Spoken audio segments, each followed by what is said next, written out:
In the Middle Ages, the concept of childhood as we understand it today simply did not exist. The line separating a child from an adult was blurred, often non-existent, and work emerged as the main bridge between these two worlds. Being a child almost always meant being in preparation for adulthood, but this preparation did not occur through play or formal education, but through the constant performance of tasks, observing elders, and, above all, fulfilling obligations from a very early age. In much of medieval Europe, life was marked by cycles of production and survival, leaving no room for a childhood free from responsibilities. Young ones were immediately integrated into the rhythm of the village, the farm, or the workshop, and their social value was directly linked to their ability to contribute. Most peasant families had many children, not only for cultural or religious reasons, but also out of economic necessity. Each new child represented an extra pair of hands to plough the land, carry firewood, tend animals, or help with domestic chores. It was common for small children to have a role in the household structure, even before the age of 5. Girls learned from their mothers how to cook, spin, and care for younger siblings. Boys followed their fathers in the fields, barns, or workshops. Work was not imposed as punishment, but absorbed as part of life itself. Free time was a luxury that virtually did not exist outside the aristocratic or clerical elite. In the most isolated villages, daily life was shaped by the seasons and hard labor. Children woke with the sun and often fell asleep with exhausted bodies before night had fully fallen. There was no separation between leisure and duty, and any moment of rest was more a functional pause than a chance to play. This does not mean, however, that these children were entirely deprived of joy. Religious festivals, seasonal fairs, and communal celebrations offered brief breaks from the harshness of routine. Still, the prevailing mindset was that work built character and saved the soul, and adults expected the young to learn this as soon as possible. This context reveals a crucial point. Medieval child labor was not seen as something to be combated, but as an essential part of the natural cycle of life. The modern notion of childhood as a protected phase, dedicated to emotional, cognitive, and social development, would only emerge centuries later. In the Middle Ages, there were no public policies, psychologists, or educators. There was only necessity, tradition, and survival. The absence of specific laws regarding a minimum age for labor reflected how society viewed its youngest members, not as fragile beings to be spared, but as integral parts of the productive machinery. Childhood as we conceive it today, characterized by protection, schooling, and emotional development, was an absent abstraction between the 5th and 15th centuries. During the Middle Ages, the term child did not designate an autonomous phase of life, but rather a functional transition between birth and the ability to work. A child's value was directly tied to their social usefulness, especially within peasant or artisan family structures. In a world where survival depended on the constant effort of every household member, the idea of an innocent, playful, and protected childhood was simply not part of everyday vocabulary. From a very early age, children were active participants in the workings of small medieval communities, and their identity was shaped by labor, obedience, and learning through observation. Medieval custom did not record ages precisely. There was little to no importance placed on knowing how old a child was. What mattered was their size, strength, and ability to repeat basic tasks. Once these skills emerged, even at 3 or 4 years of age, the child began receiving responsibilities suited to their physical condition. This process was gradual but constant.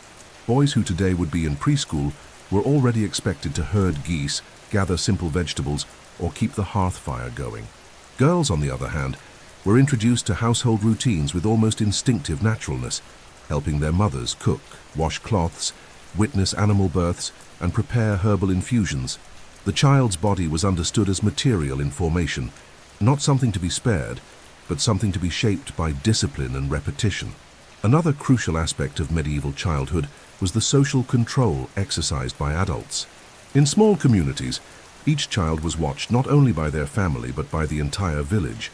Obedience was expected, and disobedience often led to physical punishment. The boundaries between education, discipline, and violence were fluid. Few questioned the legitimacy of whipping or forced labor as ways to correct behavior deemed inappropriate. This stemmed in part from the religious belief that human nature was marked by original sin, and therefore, children needed to be tamed early to prevent moral corruption.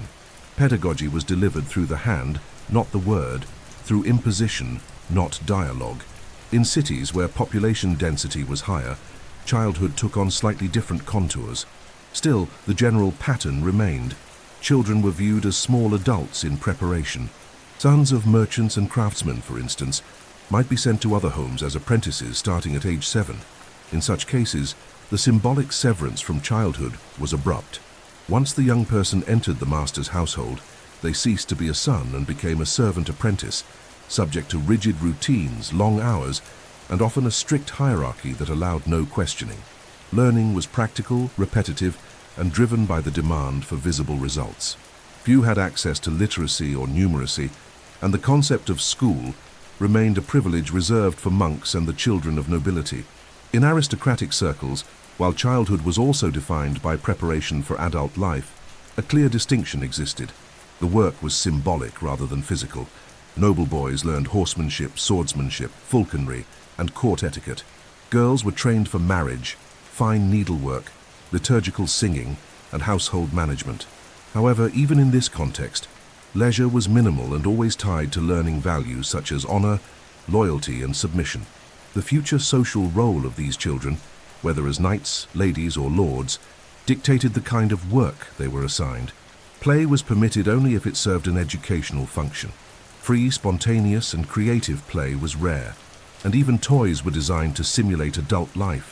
Wooden swords, hobby horses, miniature kitchen tools. It is important to note that written records about medieval childhood are scarce, and in most cases, produced by adult men, members of the clergy or the literate elite. The voices of children themselves did not survive, making it difficult to grasp the inner experiences of young people in that period. However, judicial documents, labor contracts, religious paintings, and ecclesiastical reports offer valuable clues about the social role reserved for the youngest. They reveal a functional childhood, where value was attributed to performance, not sensitivity. The medieval child was not seen as someone to be understood, but as a body to be disciplined, a soul to be guided, and a tool to be used. At the heart of medieval rural communities, the peasant family formed the backbone of agricultural production, and within this structure, children were not seen as fragile dependents, but as practical investments to ensure the functioning of the household and collective survival. The birth of a child was celebrated not only with affection, but also with the silent expectation that within a few years, that new life would become another pair of hands for weeding, planting, harvesting, or tending animals. In isolated farming regions, where hiring external labor was economically unfeasible, the only way to keep the productive routine functioning was through the coordinated effort of the entire family, including the youngest. This mentality was so deeply rooted that a couple's fertility was often measured not only in religious terms, but also by their ability to multiply their internal workforce. Peasant homes were modest, often built from mud, wood, and straw, with just 1 or 2 rooms shared by the entire family. In this compact environment, children grew up by watching and imitating. There was no room for isolation or gradual developmental stages. As soon as they could stand, little ones began interacting with daily tasks, even in rudimentary ways. Boys accompanied their fathers to the fields or pastures, learning to handle the land, the oxen, and the tools. Girls helped their mothers indoors, preparing food, spinning wool, caring for younger siblings, or cleaning. Work was learned through observation and repetition. There were no manuals, schedules, or formal training.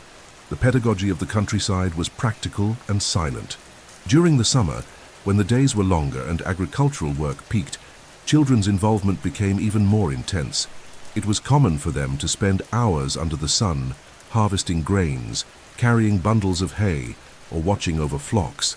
In winter, although farming slowed, domestic chores increased, and the little ones stayed busy chopping wood, fixing fences, tending the fire, and helping to maintain the barn or pantry.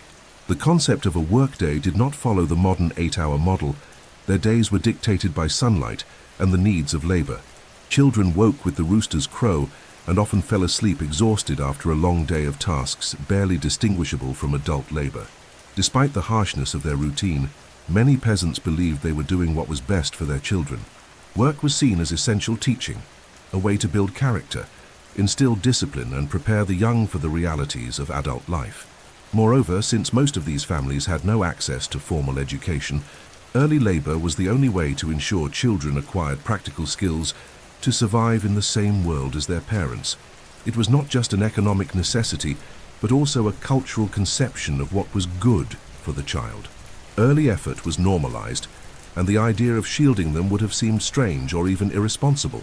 In fact, many parents believed that children who didn't work early would grow up lazy, weak, or dishonorable. It is important to note, however, that this logic also carried serious risks. Many peasant children died before the age of 5, victims of disease, malnutrition, accidents, or exhaustion. Infant mortality rates were extremely high, and even those who survived often faced premature physical aging. Calloused hands, sun-scorched skin, and aching joints were common even in adolescence. Some developed bone deformities due to years of heavy labor before their bodies were fully developed.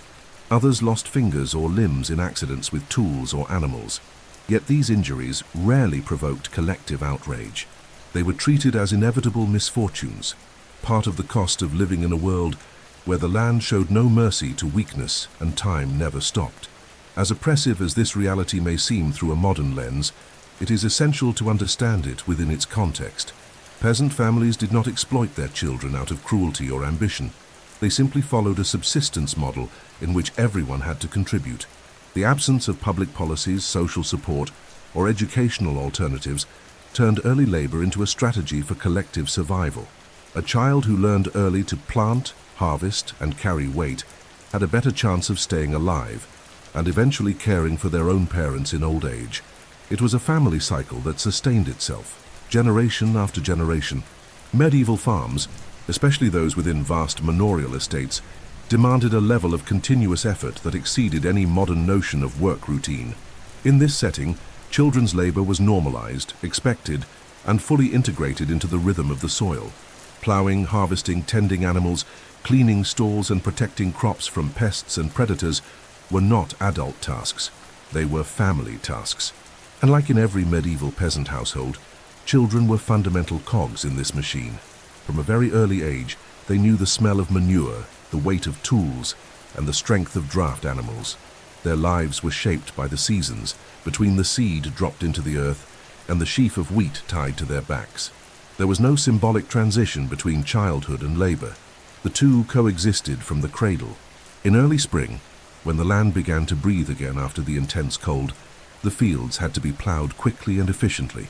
Adult men typically guided the oxen-drawn plows, but children were responsible for directing the animals, clearing the furrows, and removing stones or roots that could damage the blade. Sometimes it was the boy himself who held the reins, learning early on the control of brute force and the patience that agriculture demanded.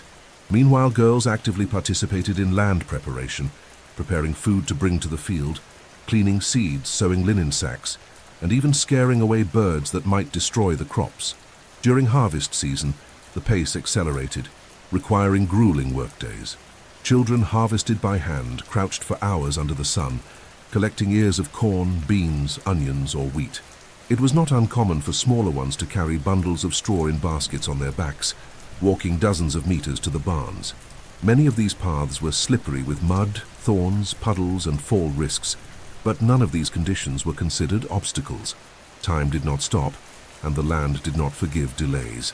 Every lost day of harvest could jeopardize the village's subsistence. Hunger was a concrete reality, not a distant concept. This justified, in the adult's view, the use of all available strength, including that of small children. Animal care was also a key task. Children looked after sheep, chickens, goats, and pigs, feeding them, cleaning their shelters, and often accompanying adults to fairs for sale or trade. Herding, for instance, was almost always assigned to the youngest. While adults worked the fields, boys spent hours guiding the herds along trails, avoiding wolves, theft, and accidents. This work was solitary, required constant attention, and in some cases emotional maturity to handle the death of an animal or injuries requiring improvisation. Girls, on the other hand, were tasked with milking cows and goats, boiling the milk, turning it into cheese, and storing it. These duties, though seemingly simple, required precision and physical endurance, along with practical knowledge passed from mother to daughter, generation after generation. Although there was some division of tasks by gender, it was not absolute. In times of scarcity or illness, everyone did everything. Younger children helped chase crows from cornfields using sticks and shouts, spread ashes over roots to fend off pests, or climbed trees to gather fruit. Risks were constant: cuts, infections, falls, insect stings, and exhaustion. Yet accidents rarely interrupted the cycle. If one child fell ill, another took their place. If one died, mourning was brief and quiet. The land still demanded hands. Adults saw this early effort as a way to instill values. Discipline, obedience, and respect for the natural rhythm were taught not through words, but through calluses and sweat. Many parents were proud to see their young child controlling a mule or filling buckets with milk. It was an informal rite of passage. The moment a child stopped being a burden and became useful. That usefulness defined their identity within the family and community. Children who could not keep pace with the labor were often labeled lazy, cursed, or even blamed for misfortunes in the crops. Despite the harshness, there were moments of pause, especially during religious festivals, holy days, and seasonal fairs. On such occasions, children could run, laugh, and improvise games with everyday objects: rings, stones, sticks, or animal bones. But these playful breaks were short, rare, and always followed by new cycles of work. There was no real balance between duty and pleasure. Farm work was the center of life. Everything else revolved around it. From the earliest years of life, medieval society imposed a division of roles on children that went far beyond practical tasks. Boys and girls not only performed different kinds of work, they grew up within entirely distinct expectations, shaped from birth to become what culture, religion, and tradition demanded of them. This gender division was taught through gestures, examples, and daily commands. As soon as a child learned to walk and talk, they also began to understand where their place was. Childhood, which could have been a phase of discovery and freedom, was shaped into a miniature mirror of adulthood.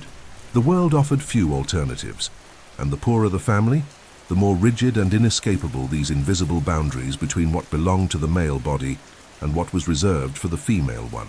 Boys were trained for strength, endurance, and the outside world. From a young age, they were expected to handle tools, lift heavy loads, manage aggressive animals, plant and harvest.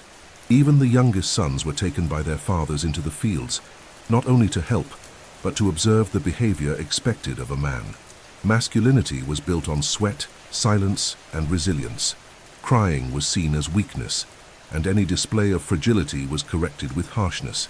By the age of 7 or 8, many boys could already perform the same tasks as an adult, though with less skill.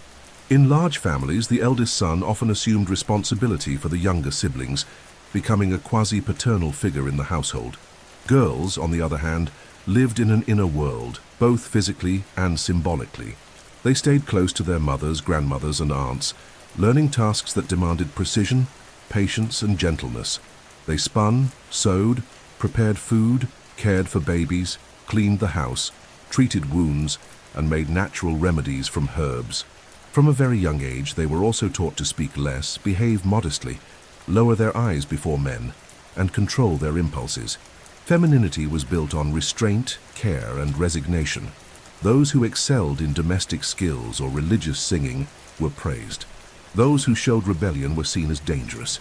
And many girls, even before reaching puberty, were already promised in marriage, which in practice meant that their childhood was not only interrupted, but fully absorbed by an imposed future. This division extended even to how children ate, slept, and dressed.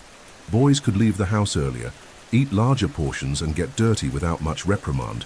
Girls were constantly monitored for posture, cleanliness, modesty, and tone of voice. It wasn't just about different tasks.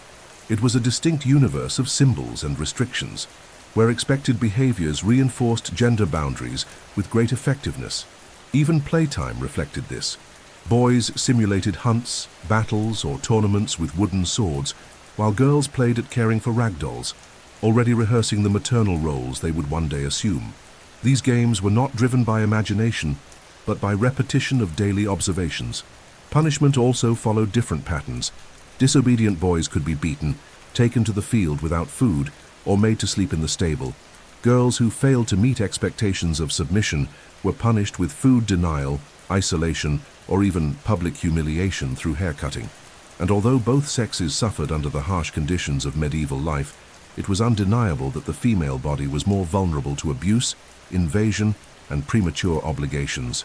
In some regions, it was common for girls as young as 10 or 11 to be forced into marriage, sent to work as servants in other homes, or placed in convents to ease the family's financial burden. Still, some girls managed, within limitations, to gain respect and even a degree of autonomy. This happened, for example, with those who mastered the art of healing with herbs or inherited the role of midwife from their mothers. In such roles, women, even very young ones, held a kind of practical authority that surpassed age barriers. There were also cases in which girls took on male duties after the death of brothers, helping in the fields, or even disguising their gender to survive in extreme situations. Though rare, these instances show that the gender system of the Middle Ages, as rigid as it was, also had to adapt in the face of scarcity or tragedy. Childhood, therefore, was a preparation for deeply distinct and unequal social roles. Boys were shaped to lead, fight, and endure. Girls were shaped to obey, serve, and care. This model, passed down unquestioned for centuries, structured the entire medieval society and upheld the logic of property, inheritance, religion, and morality. And by reinforcing these distinctions from such an early age, it ensured the cycle would repeat endlessly, generation after generation. In the absence of formal schools, technical manuals, or structured teaching methods, child labor in the Middle Ages functioned both as a means of survival and the primary channel of social learning. Children learned by working, making mistakes, repeating, watching their elders, and listening to advice or scolding, but above all, by absorbing custom. Orality was the main thread that passed down not only technical knowledge, but also moral, religious, and cultural values. In a largely illiterate world, knowledge passed from mouth to ear, and labor became the great book of medieval life. Every gesture, every task, every obligation was a silent lesson, absorbed in quiet repetition and shaped by necessity. Children didn't merely imitate their parents, they reproduced an entire symbolic system, internalizing codes of conduct and ancient traditions. A boy learning to forge iron with his father wasn't just mastering a technique. He was being inducted into a world of honor, patience, and masculinity. A girl spinning wool beside her mother wasn't just learning about texture and twist timing. She was being trained in discipline, predictability, silence, and conformity. Labor was a language, and its vocabulary was passed down through proverbs, songs, stories, and warnings. Many of these teachings carried strong religious meaning, such as the famous saying, "Idle hands are the devil's workshop," reinforcing the spiritual value of effort and the sinfulness of laziness. In smaller communities, this learning began at home and extended outward. Children spent part of the day around other adults, neighbors, relatives, master craftsmen, each contributing fragments of knowledge. A boy helping an old shepherd learned not just how to herd, but how to read the weather, recognize poisonous herbs, detect signs of illness in animals, and foresee natural traps. A girl assisting a healer learned the names and uses of dozens of medicinal plants, the symptoms of common fevers, and how to prepare a proper poultice. None of this was written. The learning occurred through the senses, seeing, hearing, touching, repeating. Another key element was the direct connection between age and expectation. What a child knew at age 7 was not the same as what was expected at 12. There was an almost invisible increase in task complexity, and progress was measured through adult eyes. A boy who learned to chop wood accurately might be praised and proudly acknowledged by his father as almost a man. A girl who could cook for everyone or sew without instruction was often considered ready for marriage, even in childhood. Labor thus became the main rite of passage in the Middle Ages. No ceremony mattered more than earning trust through productivity. Over time, some of these learning relationships became formalized. In larger towns, the guild system introduced more structured rules. A boy might be placed with a master craftsman to work as an apprentice for 7 years or more, in exchange for food, shelter, and technical instruction. Though unpaid, he would be integrated into the workshop's hierarchy, absorbing not just trade secrets, but also a way of living and obeying.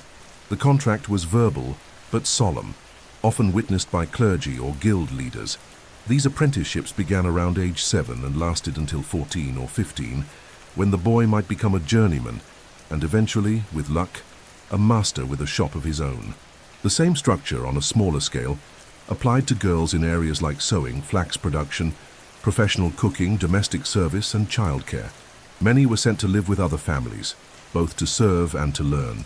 But this education almost always involved extreme subordination, little to no legal protection, and a brutal workload. The boundary between teaching and exploitation was often invisible.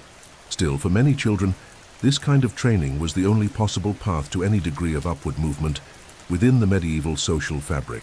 Orality kept this system alive. And while written records from the time are scarce, proverbs and folk songs that survive today carry traces of that world. Many of these songs mention child labor as something natural, inevitable, even desirable. Rest was sung as a distant promise, often linked to the afterlife or to old age, if one lived that long. The knowledge passed through labor was not just technical, but existential. It taught the child their place in the world, their function, their limits, and their obedience. As medieval cities expanded, driven by the commercial revival starting in the 11th century, a new work dynamic emerged: urban trades. Within narrow streets, high walls, bustling fairs, and noisy markets, artisans of various specialties operated workshops where labor was no longer solely about agricultural survival, but became a specialized, repetitive, and regulated activity.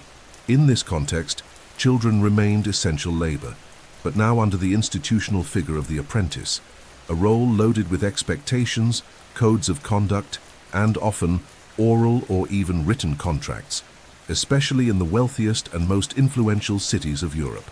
Learning a trade was, for many poor boys, the only chance to ascend even slightly within the social hierarchy. Workshops of shoemakers, blacksmiths, tailors, bakers, goldsmiths, carpenters, glaziers, weavers, and dyers functioned as small economic cells, often organized under guilds, trade corporations that regulated not only work, but also member behavior, production quality, and apprentice instruction. A boy between 7 and 9 could be sent to live with a master, working every day and gradually absorbing the craft. In return, he received shelter, clothing, food, and the promise that after a few years, he could become a qualified journeyman, capable of working independently or even opening his own shop. That promise was the light at the end of a long, harsh, and often violent tunnel. Apprentices' routines were defined by long hours of repetitive labor. A boy assigned to a blacksmith began by cleaning ashes, polishing tools, pumping the bellows, and closely observing the master's movements. For months or years, he would not be allowed to forge anything on his own. Progress depended on trust and discipline.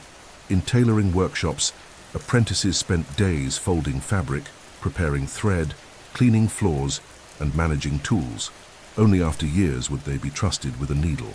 The same applied to bakers, where apprentices woke before sunrise, carried flour sacks, fueled ovens, kneaded dough, and finally learned the guild's official bread recipe, often kept as a trade secret.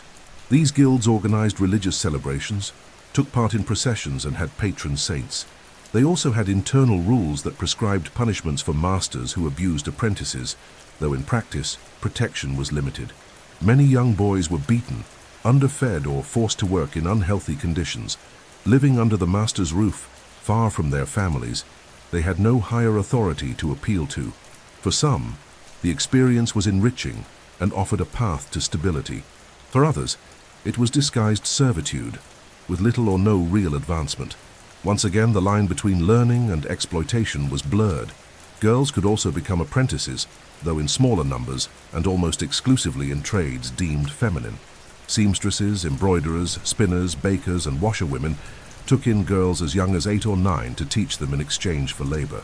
Often this training was just a pretext to keep them performing exhausting chores, sweeping floors, washing clothes, or cooking for the entire workshop. Some stood out and became respected artisans, especially in luxury fabrics and embroidery. Others were dismissed, exploited, or even expelled if they became pregnant, fell ill, or rebelled. Instruction in these settings was entirely oral and practical. There were no books, technical drawings, or formulas. Knowledge was inherited through close observation, memory, and daily practice. The master was the only teacher, and each shop operated with its own rhythm and culture. Despite their rigidity, Guilds also served as protection networks.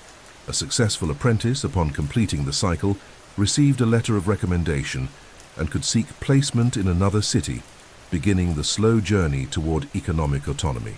However, for every success story, there were dozens cut short by exhaustion, illness, abuse, or early death. Cities, with their narrow alleys and lively markets, hid thousands of dusty, quiet, tired little bodies, yet full of hope. These apprentices, even amid daily brutality, carried a spark of expectation. Being recognized as a good shoemaker, a skilled tailor, or a talented blacksmith could change the fate of a poor peasant. And although most never reached the promised independence, the illusion of progress, fueled by stories told by the fire or during work breaks, was enough to keep them going. At the heart of medieval cities, guilds and trade corporations emerged as organizational responses to the growing specialization of urban labor.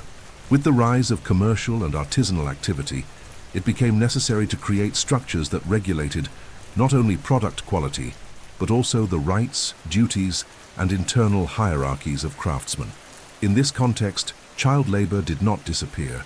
On the contrary, it was formalized. Children, especially boys, became part of a corporate system based on solemn oaths, rigid obligations, and distant promises of social mobility. Guilds did not protect childhood. Instead, they molded it with rules, codes of conduct, and contracts that, while seemingly offering a path to progress, often institutionalized exploitation under socially accepted norms. Entering a guild as a young apprentice was neither casual nor improvised. The process involved family consent, often handing the child over to a master, a ritual of acceptance, and, in more developed urban centers, an official oath. This oath, taken before witnesses and sometimes before an altar, required the apprentice to obey the master, keep trade secrets, maintain good moral conduct, and serve diligently for a period of 5 to 9 years. In return, the master promised to teach the trade, feed, clothe, and house the boy. However, these agreements usually omitted minimum guarantees of well-being or limits on working hours. Thus, the oath that symbolically protected the apprentice also bound him to years of exhausting routine. The structure of guilds was strictly hierarchical. At the base were the apprentices, children and teenagers who received no wages, worked full days, and whose primary duty was obedience. Above them were the journeymen, youths who had completed their apprenticeship and now received some payment, though still subordinate to the masters. At the top were the master craftsmen, experienced men who owned workshops, hired apprentices and journeymen, and held voting rights in guild decisions. Climbing this ladder was a long and uncertain path. An apprentice could serve a master for years without any guarantee of promotion. In many cases, promotion depended solely on the master's will, leaving room for abuse, stagnation, and broken promises. The routine of a guild apprentice began at dawn. The day included cleaning the workshop, preparing materials, organizing tools, observing the master's work, and gradually performing simple tasks such as hemming, tempering metals, kneading dough, or mixing pigments. Only over time and with trust would they gain access to more complex techniques. Some masters demanded complete silence during work, while others allowed popular songs to pace the production. In any case, control was absolute. Mistakes were punished with yelling, slaps, physical punishments, and in extreme cases, expulsion. Living in the master's home, apprentices had no personal space or free time. Rest depended entirely on the master's mood and generosity. Guilds also regulated behavior outside the workshop. The apprentice had to maintain moral conduct, which included avoiding games, fights, alcohol, bad company, and especially romantic relationships during training. In larger cities, corporations even imposed curfews on apprentices. There were rules about attending mass, joining processions, and praying before bed. These regulations aimed not only to produce good professionals, but also to control the bodies and spirits of the young. In this system, the child was raw material meant to be shaped through discipline, faith, and repetition. Despite their rigidity, guilds also provided a form of social recognition. Being accepted into a corporation meant, for many poor children, a chance to have a trade, a professional identity, and in rare cases, some degree of future autonomy. The guild functioned as an extended family, with festivals, rituals, brotherhoods, and collective protection. If a master died, for instance, The corporation could redistribute apprentices to other members. In cases of illness or old age, more organized guilds offered aid to their members. Still, this system only truly benefited those who obeyed the rules and were useful within the structure. Those who fell ill, were injured, or showed rebellion were cast out, sent back to their families, or left to fend for themselves on the streets. Girls, although fewer, also participated in corporations, especially in textile and culinary trades. Some European cities formally recognized female guilds of seamstresses and embroiderers, although these rarely held the same prestige as male ones. Female apprentices were subject to double demands: learning the craft and maintaining moral purity. Any deviation, real or imagined, was punished with exclusion. Furthermore, sexual abuse, though rarely documented at the time, was a silent and brutal reality for many young girls placed under the guardianship of masters or mistresses. Thus, guilds played a central role in consolidating an urban culture of child labor that fused technique, submission, and the promise of mobility. Beneath the appearance of order and protection lay long workdays, sacrificed childhoods, and a system that prioritized output over the well-being of the young worker. Studying these corporations reveals more than just the history of craftsmanship. It exposes a raw portrait of how medieval society shaped its future citizens through labor, oath, and obedience. Living as an apprentice in a medieval city was, for many children, the closest experience to a forced initiation into adulthood. As soon as a child was handed over to a master craftsman, often at the age of 7, 8, or 9, they left behind not only their home, but also their emotional bonds, family identity, and any remnants of childhood. They began living in the master's house, eating under his orders, sleeping wherever there was space, performing tasks without question, and responding only with obedience. The apprentice's life was not just a job, it was a total routine, where labor consumed every inch of the day, mind, and body. There was no distinction between private and professional space. The workshop was also the bedroom, the dining area, the place of prayer, and the only possible setting for growing up. At dawn, even before the first bell rang in the city church, the young apprentice was already on their feet. Their first task was to clean the workshop, sweep wood shavings, reorganize tools, light the oven or forge fire, prepare water for the master to wash, and arrange the materials needed for the day's first orders. While others slept or stretched on hard beds, the apprentice was already sweating in silence. Only then could they receive a piece of stale bread dipped in thin broth, sometimes accompanied by aged cheese or a bruised fruit. This was, on most days, their only solid meal until nightfall. Food was scarce, repetitive, and subject to the master's goodwill. The lucky ones ate leftovers from the main meals. The less fortunate had to make do with vegetable broth, hard bread crusts, and a mug of weak beer, safer than the contaminated city water. The workday was intense, continuous, often uninterrupted. The young apprentice didn't just learn the craft. They were used as auxiliary labor for everything, carrying sacks, hauling wood, fetching coal, running to the market, delivering orders, washing cloths, keeping the fire going, packing goods. Every move the master made came with a demand. There was constant vigilant observation, and even the slightest mistake could mean immediate punishment. Slaps, kicks, insults, and physical beatings were common and considered legitimate correctives, part of the toughening up process deemed necessary to form a good craftsman. The logic was simple. Those who couldn't endure the harshness of apprenticeship didn't deserve the title of journeyman. Breaks were rare. Between tasks, the young apprentice might softly hum folk songs to stay motivated or try to catch a breath by the workshop window, inhaling the city's foul breeze as if it were freedom. There were also brief moments of laughter, usually with other apprentices during material transport or nighttime walks to fetch items for the master. These moments were fleeting, and the fear of being caught distracted taught many to laugh with their eyes alert, always ready to snap back into work mode at the slightest sign of adult presence. At night, rest was equally precarious. Many slept on the workshop floor, wrapped in straw blankets or rags. Others shared cramped spaces with fellow apprentices in basements, storage rooms, or windowless annexes. A bed was not a right, it was a concession. Sleep came with an exhausted body and empty stomach, often interrupted by nightmares, coughing, snoring, and not rarely, by the master's orders to get up and help complete late-night work. Insomnia was common, as were body aches and chronic colds. There was no medical care. Illnesses were treated with compresses, prayers, and immediate removal from duties, which could mean being dismissed if the apprentice remained useless for too long.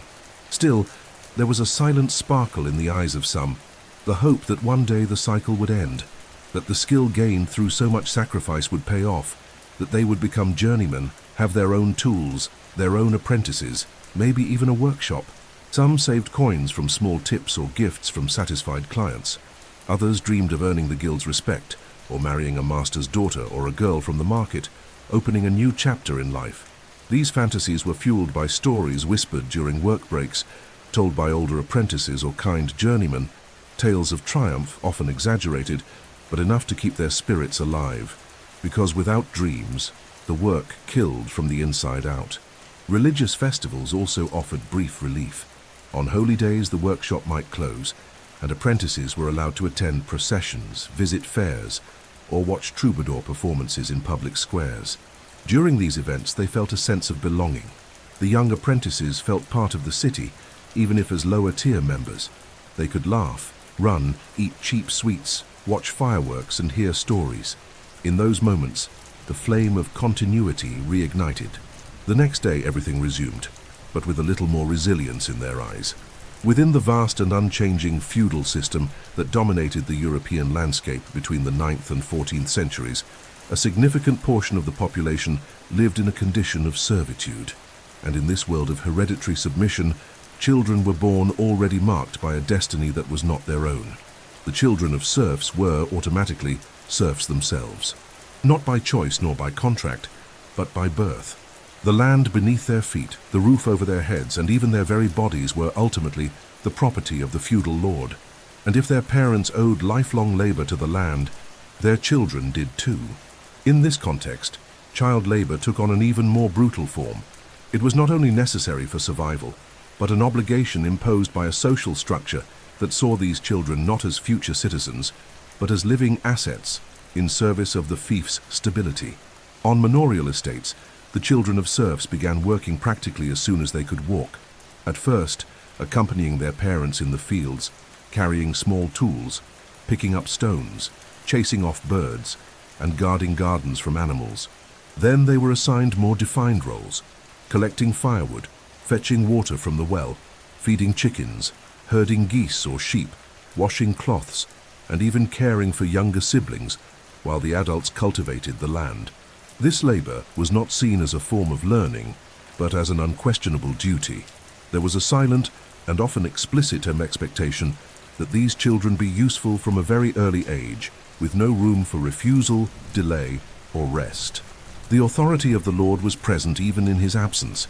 It was felt in every order issued by the village steward, in every task list, and in every exemplary punishment. The difference between being a serf and a slave, though theoretically clear, was in practice very thin, especially for children. In theory, a serf had the right to housing, subsistence, and protection against invaders. But in return, they owed part of their production, days of forced labor, known as corvée, and total loyalty to the feudal lord. Children absorbed this as part of the natural world. They knew they belonged to that piece of land, and that their future was simply a repetition of their parents' lives. The idea of freedom was abstract, a concept reserved for stories about saints, knights, or kings. Real life was made of hay, mud, sore arms, and cold nights. Feudal lords, for their part, viewed these children with a mix of indifference and utility. They invested nothing in their health, education, or well-being. They simply expected them to grow quickly and efficiently fill the roles of adults when they died or aged.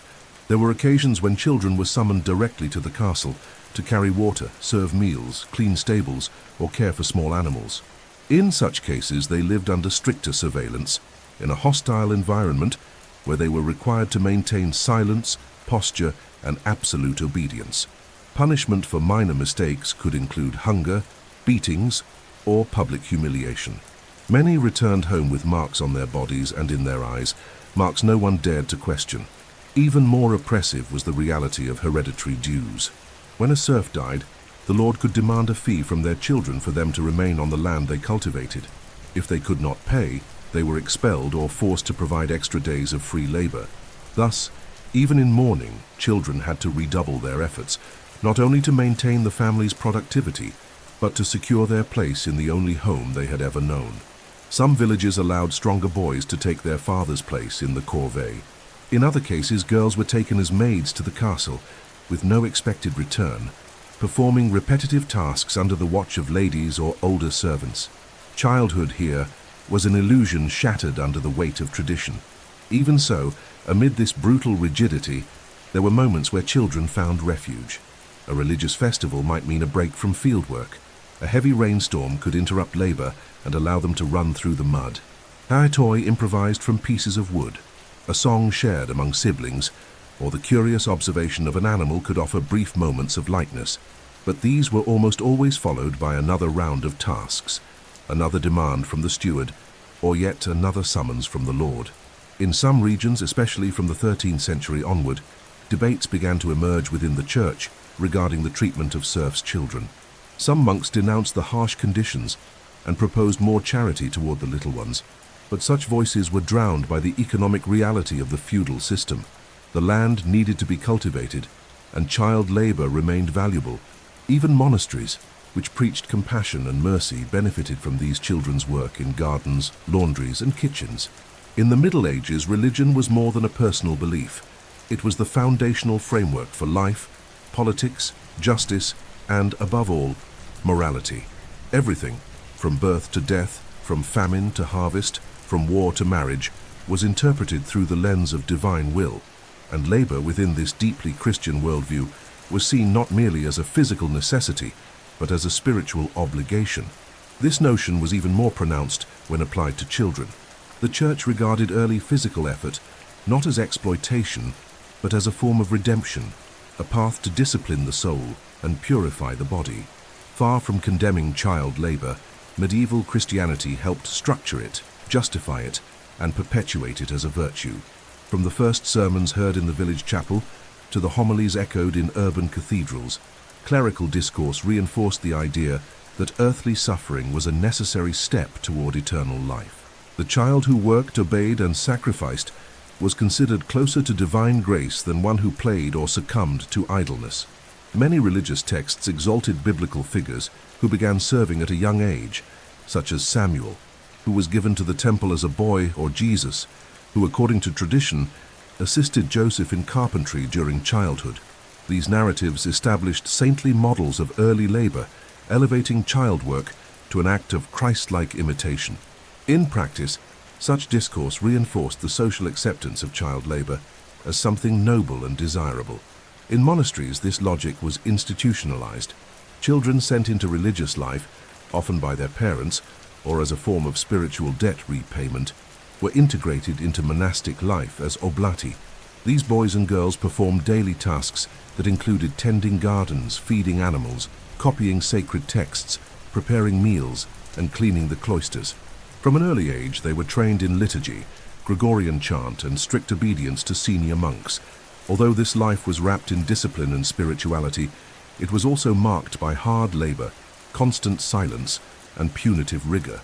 Childhood, within the monastery, was viewed as a soul in formation, and the more disciplined it was, the closer it was to holiness. In rural parishes, the message was even more direct.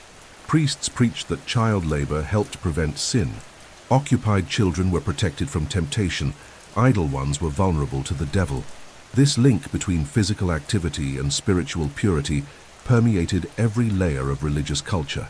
During confession, boys and girls were commonly warned against laziness, disobedience, or distraction. In many communities, labor was integrated into penance, praying, yes, but also helping in the fields, caring for the sick, or cleaning the church. Physical effort was therefore part of the soul's path to salvation. Christian iconography also reinforced this mindset. Frescoes and stained glass depicted young saints working, always with serene expressions and bowed bodies. Stories such as that of Saint Benedict, who founded a monastic order based on the motto Ora et labora, pray and work, served as doctrinal foundations for the praise of labor. Even the Virgin Mary was often shown alongside a boy Jesus already assisting with household chores, cleaning, building, carrying wood. These images educated silently, teaching that virtue began with service. But contradictions existed. The Church condemned extreme exploitation, especially when it compromised a child's morality or faith. More sensitive monks wrote about the dangers of corrupting trades, such as those involving crime, begging, or prostitution, activities into which children were often pushed by desperate families. Synodal documents contain warnings about the physical abuse of apprentices by violent masters, or about the risk of children being deprived of sacraments due to excessive labor. However, these critiques rarely led to structural change. Most of the time they remained internal debates or were applied symbolically. The dominant message was still that work shaped the spirit and fought sin. This religious conception of child labor also justified its presence in communal events. During church construction, for example, it was common to see children carrying stones, mixing mortar, cleaning the site, or serving artisans. These actions were even considered meritorious. Helping to build the house of God was seen as an honor, not a burden. The names of these children were rarely recorded, but their anonymous hands helped raise some of the greatest cathedrals in Europe. The most enduring effect of this religious discourse was the internalization of guilt. Many young people grew up believing that suffering was necessary, that rest was sinful, and that the value of their lives was directly tied to their ability to serve. This belief system, passed down from generation to generation, perpetuated the acceptance of child labor, even in the face of exhaustion, illness, or injustice. Religion did not impose labor, but it legitimized it with sacred authority, making it part of the path to heaven. In medieval monasteries and convents, time was more than a resource. It was a sacred experience, meticulously controlled by bells, prayers, and tasks. These spaces, isolated from villages and castles, functioned as parallel universes where life was marked by silence, discipline, and a constant pursuit of spiritual purity. Within these walls, labor never ceased, and children, even those born outside, often crossed their gates at a young age, handed over by poor, indebted, or deeply religious families. These children, known as oblati, began living under the rigid rules of monastic life, slowly being shaped into monks, nuns, or, in some cases, permanent servants of the institution. What to their parents was an act of devotion or survival strategy, to the children marked the beginning of a new existence, one of silence, obedience, and endless tasks. These oblati were received into monasteries at a very young age, sometimes as early as 5, 6, or 7. The ceremony of their offering included a symbolic gift to God, often performed solemnly during a mass. After this ritual, the boy or girl no longer belonged to their blood family, but to the religious community. Their life would be governed by the unrule of Saint Benedict, or other monastic orders depending on the place, a set of regulations dictating not only prayer schedules, but also daily tasks, meals, behavior, and assigned work. Childhood was once again erased in favor of function. The child was not treated with indulgence, but with rigor. They were expected to control their voice, their body, and their desires, even the desire to play, to run, or to ask questions. The tasks assigned to these children varied depending on age and the type of monastery. Male oblati were often tasked with maintaining gardens and orchards, planting, watering, harvesting, and carrying food baskets to the kitchens. Others cleaned corridors, supplied the thermal baths, lit candles and lamps, scraped used parchments, or learned to copy manuscripts in meticulous calligraphy. Girls, when accepted into convents, performed similar functions, doing laundry, spinning wool, preparing food, caring for the elderly, or singing in liturgical choirs. Even when involved in sacred activities like singing or copying religious texts, the labor was physical, intense, and strictly supervised. Every mistake brought reprimand. Every failure, a penance. The routine was absolutely rigid. The day began in darkness with the prayer of matins and continued with alternating cycles of work, study, meditation, and other prayers. Lauds, prime, terce, sext, none, vespers, and compline. The oblati had to adapt quickly to this rhythm under the watchful eyes of elder monks who acted as masters and overseers. Silence was required for much of the day, and speech was permitted only with authorization. A child who failed to adapt was considered rebellious and could face punishments including forced fasting, isolation in cells, or temporary exclusion from community rituals. There was no room for spontaneity. The body and soul were shaped with harshness, and labor was the chisel. Still, monasteries represented an exception within medieval society. For some boys, especially those with aptitude for reading and writing, monastic life offered access to education. They were trained in Latin, sacred music, Aristotelian philosophy, and rudimentary medicine. Some eventually became learned monks, renowned scribes, or advisors to bishops and nobles. However, this was a minority. Most oblati never advanced beyond manual labor and silent obedience. Girls had even less access to formal instruction. Even in the most structured convents, literacy was limited, and education was confined to prayer and rote memorization. Food in monasteries was frugal. Dark bread, boiled vegetables, water, or light beer. Meat was rare and often forbidden. Sick children were treated with prayers, herbal teas, or bloodletting. Physical care existed, but was basic and subordinated to spiritual health. There was an ideal that suffering refined the soul, and that the body was to be tamed, not pleased. Thus, even the youngest learned early that discomfort was part of the path to salvation. They slept in cold cells with coarse wool blankets, and often had to rise in the middle of the night to chant psalms, while their eyes still burned with sleep. Paradoxically, many of these oblati saw monasteries as safer refuges than the outside world. In villages there was hunger, cold, and violence. In the fields the demands were even harsher. Within the walls, at least, there was predictability. The strict rules provided structure, and the kindest monks became silent father figures. The children who survived the initial hardship often adapted and came to see the monastery as their true home, not by choice, but by the absence of alternatives. In the Middle Ages, the line dividing knowledge from labor was sharply drawn by the social structures of the time. Few learned to read, many learned to chop wood, and almost none did both. Access to formal education, reading, writing, arithmetic, philosophy, theology, was the privilege of an extremely restricted minority. Sons of the nobility, members of the high clergy, or boys selected for monastic life. For the rest of the population, especially peasants, serfs, and urban workers, education was replaced by labor from the earliest years of life. It wasn't a matter of disinterest, but of imposition. The world demanded strong arms, not critical minds. Thus, from a young age, children were implicitly classified into those destined for books and those destined for hoes, spindles, buckets, and fire. In the villages, literacy was virtually non-existent. Parents could not read, and therefore could not teach. Children grew up listening to stories told by the fire, myths, biblical parables, local legends, and developed an impressive oral intelligence. They could distinguish poisonous from medicinal plants, recognize animal tracks, measure time by shadows, and recite Latin prayers without ever having read a word. But in the formal sense of education, they received almost nothing. Schools, where they existed, were tied to the church and open only to boys. Girls were rarely allowed to attend, and when they did, their learning was limited to catechism, sewing, and singing. In cities there was some variation. Certain guilds encouraged apprentices to learn basic arithmetic, to manage sales and goods, and how to sign their names. This was done orally and practically, often using stones, wood marks, or symbols. Books were expensive, rare, and copied by hand.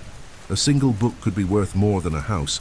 Writing with pen and ink on parchment required a technical delicacy few possessed. Thus, reading was seen with reverence and also with suspicion. Many peasants believed that too much reading could weaken the body, lead one away from faith, or make a person arrogant. There was a mystique around those who could decipher letters, as if they held invisible powers. The nobility, on the other hand, cultivated a specific type of education. Aristocratic boys learned to handle weapons, ride horses, hunt, and manage estates. Later, they were taught basic Latin, church history, genealogy, and diplomacy. They were educated by tutors, often monks, and initiated early into political and military life. Girls, when educated, were instructed in etiquette, music, embroidery, devotional reading, and household management. But even among nobles, writing was not universal. Many medieval lords signed contracts with marks or symbols and relied on clerics or notaries to read documents. A complete education, one integrating body, mind, and spirit, was a privilege reserved for a very limited clerical and academic elite. This disparity became even more evident in its practical effects. A child who grew up chopping wood, herding cattle, or spinning wool had neither the time, energy, nor access to develop any intellectual skill beyond the scope of labor. Their language was shaped by necessity, their worldview by the seasons. They learned to survive, not to reflect. Meanwhile, a child raised among books and prayers learned to interpret the world, record ideas, communicate with authorities, and eventually make decisions that affected others.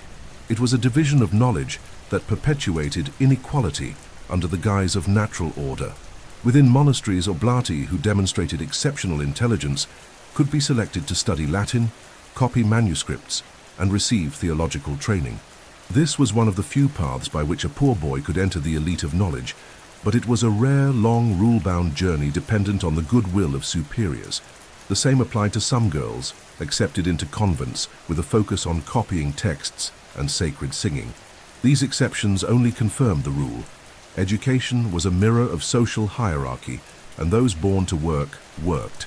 Mobility existed only through miracles. The consequences of this model would stretch across centuries.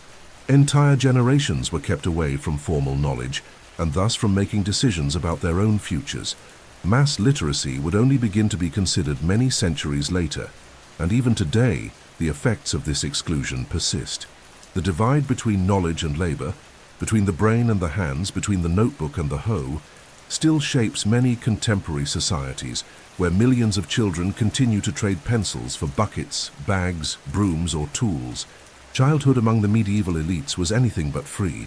Though marked by material privileges, it followed a strict script of expectations, duties, and social training.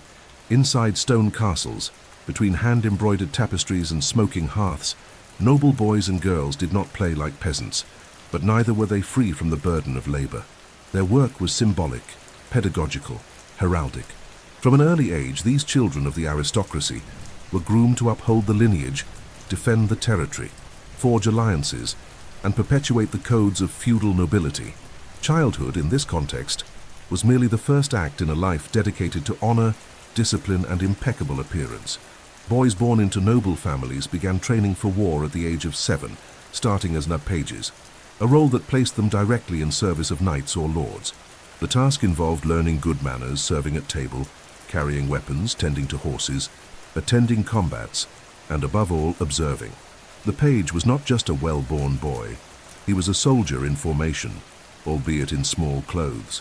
Every gesture, every reply, every silence was evaluated as part of the refinement process. The child learned how to conduct himself, how to wear armor, how to endure pain in silence, and how to recite prayers before battle. Physical training was rigorous. Running, fencing, archery, horseback riding, and even swimming in icy lakes were part of the routine. Strength was demanded. Fear was censured.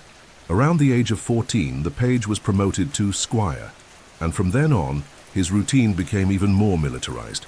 He now accompanied the knight on hunts, tournaments, and real battles.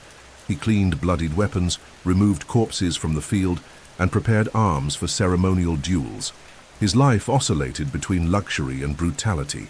He dined in stone halls by candlelight, but also slept outdoors lying on his lord's chainmail. Dreaming of the day of knighthood, when he would be dubbed a knight, kept him going. But many never made it. They died in campaigns, fell ill from the cold, or were dismissed for moral failings. The knight was not just a fighter, he was a model of virtue, and the squire had to follow this image to the letter. Girls, on the other hand, received a quieter but equally structured education. From the age of 6 or 7, they learned to embroider, spin, sew, sing, and play instruments. They were trained to manage a household, serve a table, oversee servants, and raise children. The ideal lady was discreet, delicate, obedient, and devout. Her education included reading devotional texts, liturgical singing, household arithmetic, and in some cases, writing in French or Latin. Often they were sent to other castles to serve as ladies-in-waiting to elder noblewomen, a form of social and moral immersion. There they learned how to maintain composure at feasts, control their speech during family councils, and observe the subtle power strategies women deployed behind the noble halls. Marriage was the primary destiny for these girls. Many were promised while still infants, and upon reaching puberty, were already engaged or wed to much older men for political or territorial reasons. Their bodies were seen as currency. and their training focused on this reproductive and diplomatic role. Still, some stood out as patrons of the arts, founders of convents or spiritual advisors. Rarely did they assume military roles, though there were exceptions like Joan of Arc, whose unique path showed that gender boundaries could be challenged in extreme contexts. Elite children with religious vocations were sent to sophisticated monasteries, where they learned to read and write deeply. Some produced illuminated manuscripts, studied medicine, and even astronomy. But even this knowledge was in service of faith and the social order. Nothing in the castle was free of function. Every stitch, every book, every gesture conveyed a lesson about status, control, and appearance. Noble childhood was no game. It was a disciplined performance of what was expected from an adult noble. Boys were to be brave and honorable, girls virtuous and discreet. Mistakes meant shame for them and dishonor for them. Despite all the luxury, freedom was scarce. The castle windows revealed an inaccessible outer world where commoners played, shouted, and stumbled without consequence. Nobles were bound by their obligations. Festivities only existed when they reinforced hierarchy. Laughter was only permitted in sobriety. Love was often imposed. Elegant clothing masked childhoods as tightly watched as those of peasants, but under a different logic. This servitude was not of the land, but of tradition. With urban growth from the 11th century onward, medieval cities became centers of commerce, production, and the circulation of technical knowledge. In contrast to the countryside, where child labor was shaped by physical strength and repetition, in the city, children were expected to specialize early. Urban childhood, far from being protected by the proximity of services and churches, was pushed into workshops, stalls, shops, and markets. City children lived surrounded by noise, smoke, crowds, and transactions.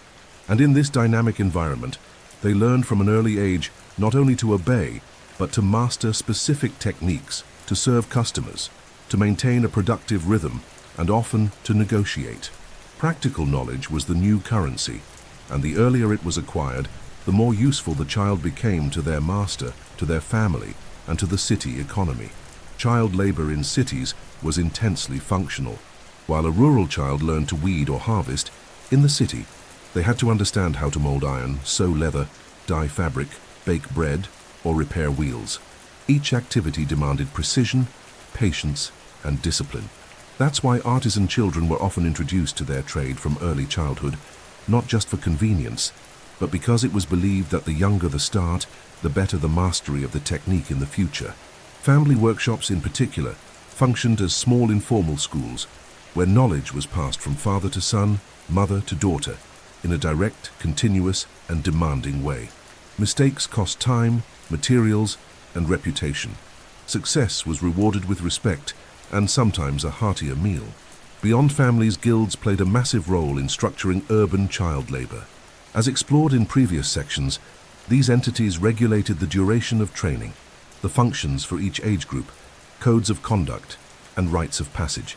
In major cities such as Florence, Paris, or Bruges, it was common for guilds to control not only production, but also the moral standards of apprentices. Within this model, the child was an essential element, moldable, obedient, cheap, and, with luck, transformable into a full-fledged artisan. At age 7, the boy entered as an apprentice. By 14, if disciplined and talented, he became a journeyman. In his 20s, he might become a master. But many didn't make it that far. Fatigue, malnutrition, accidents with sharp tools, or excessive punishments ended many paths before adolescence. Girls also worked in the cities, though with less recognition. Sewing shops, bakeries, dye houses, laundries, and apothecaries employed young girls in tasks ranging from sweeping floors to preparing compounds, spinning flax, and embroidering religious garments. Many were sent to bourgeois households as servants, performing multiple tasks for next to nothing. Still, in some European cities, there were female guilds, especially in the textile sector, where girls learned from recognized female masters and over time could open their own workshops. But more often their presence was invisible. They worked in the shadows, folding clothes, stoking ovens, tending to others' children. Their specialization was undervalued, even when equal to or greater than that of boys. A typical day for an urban working child began before sunrise and only ended when the lamps were extinguished. The smell of grease, dye, coal, or yeast clung to their clothes. Their hands were always stained, their eyes irritated by soot or needlework under dim light. Breaks were few, and the constant noise of the streets, shouting vendors, creaking carts, ringing bells, became part of the sensory landscape of childhood. On Sundays, they could accompany their masters to Mass, where sermons reinforced the importance of labor, humility, and faith. Later, in rare moments of freedom, they might run along the riverbanks or watch an impromptu play in the square.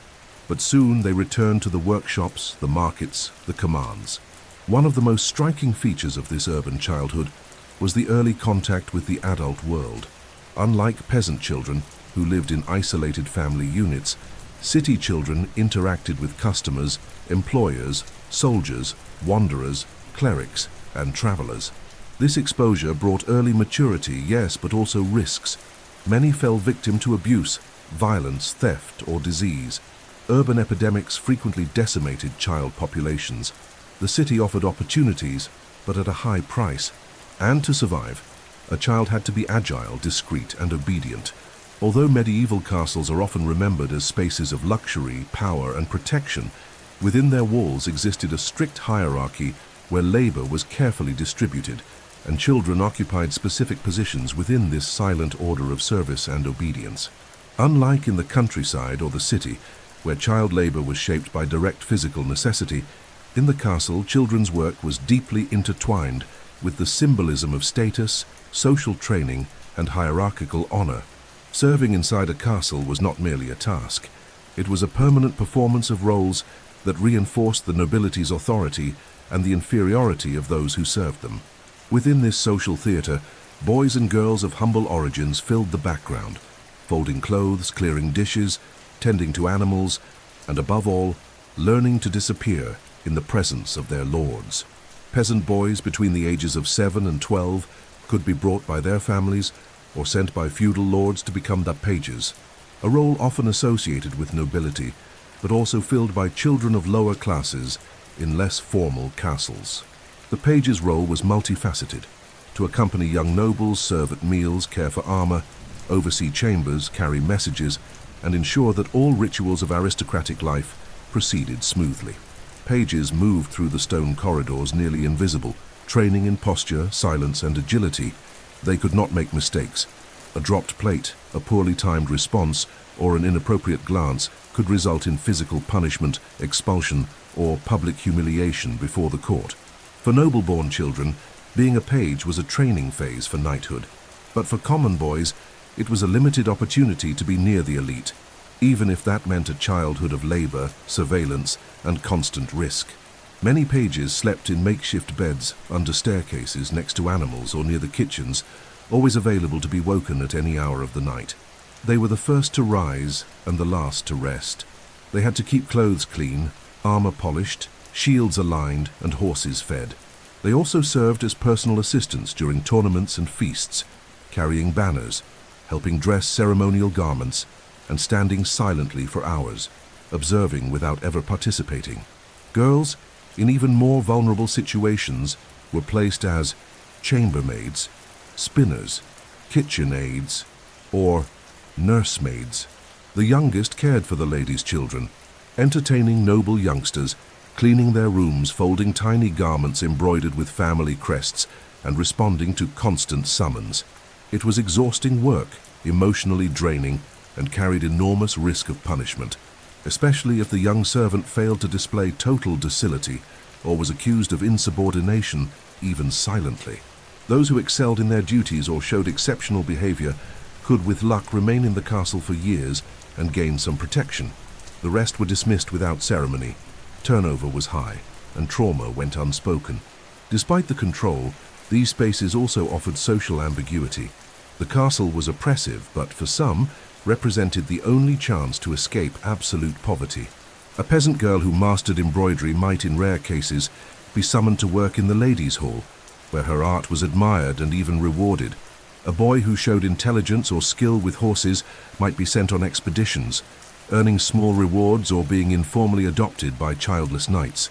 But such exceptions were rare and did not erase the fact that most children in castles lived under constant vigilance, with lowered eyes, busy hands, and suspended souls. Life within the castle was filled with symbols: coats of arms, thrones, tapestries, hymns, sacred objects, and service children were trained to revere each of them as if divine. There were protocols for cleaning specific rooms, for touching certain objects, or for entering specific halls. The smallest mistake could be seen as disrespect, and the consequences were harsh. Some children were physically marked, others expelled under accusations of witchcraft, theft, or disobedience, even when innocent. For them, the castle was as rigid as a prison, disguised in grandeur, and yet it was there that many saw, for the first time, a book, a sculpture, a harp, a dance. It was there they heard the echoes of troubadour poetry, the psalms of chaplains, the news of distant wars. It was a world that did not belong to them, but one that shaped their imagination. Many returned to their villages years later, marked by ambiguous memories of violence and beauty, of fear and awe. Others never returned, forever bound to the castle as lifelong servants, living in the shadows of grand feasts they would never taste. If the childhood of girls in the Middle Ages could be defined by a single word, that word would be destiny. From birth, their path was laid out with rigid expectations: to serve, obey, care, stay silent, and marry. Female labor began before the body was even fully developed, and their learning took place through the silent observation of mothers, aunts, grandmothers, and other women in the community. Every repeated gesture, from spinning wool to stirring a cauldron, was a rehearsal for adult life. There was no room for choices. A girl who didn't learn to work was seen as useless, dangerous, or even cursed. In practice, girlhood was an accelerated transition period where play was minimal and service was total. In the villages, little girls helped with household chores from the age of 3 or 4. At first, by looking after younger siblings, then by cleaning dirt floors with wet cloths, collecting herbs, blowing on the fire, chasing away chickens, and accompanying their mothers to the well. By 7 or 8, they were already spinners. Spinning was one of the most symbolic tasks of medieval femininity. It demanded patience, rhythm, finger strength, and constant attention. The wool or flax passed through their hands like time, dense, slow, and inevitable.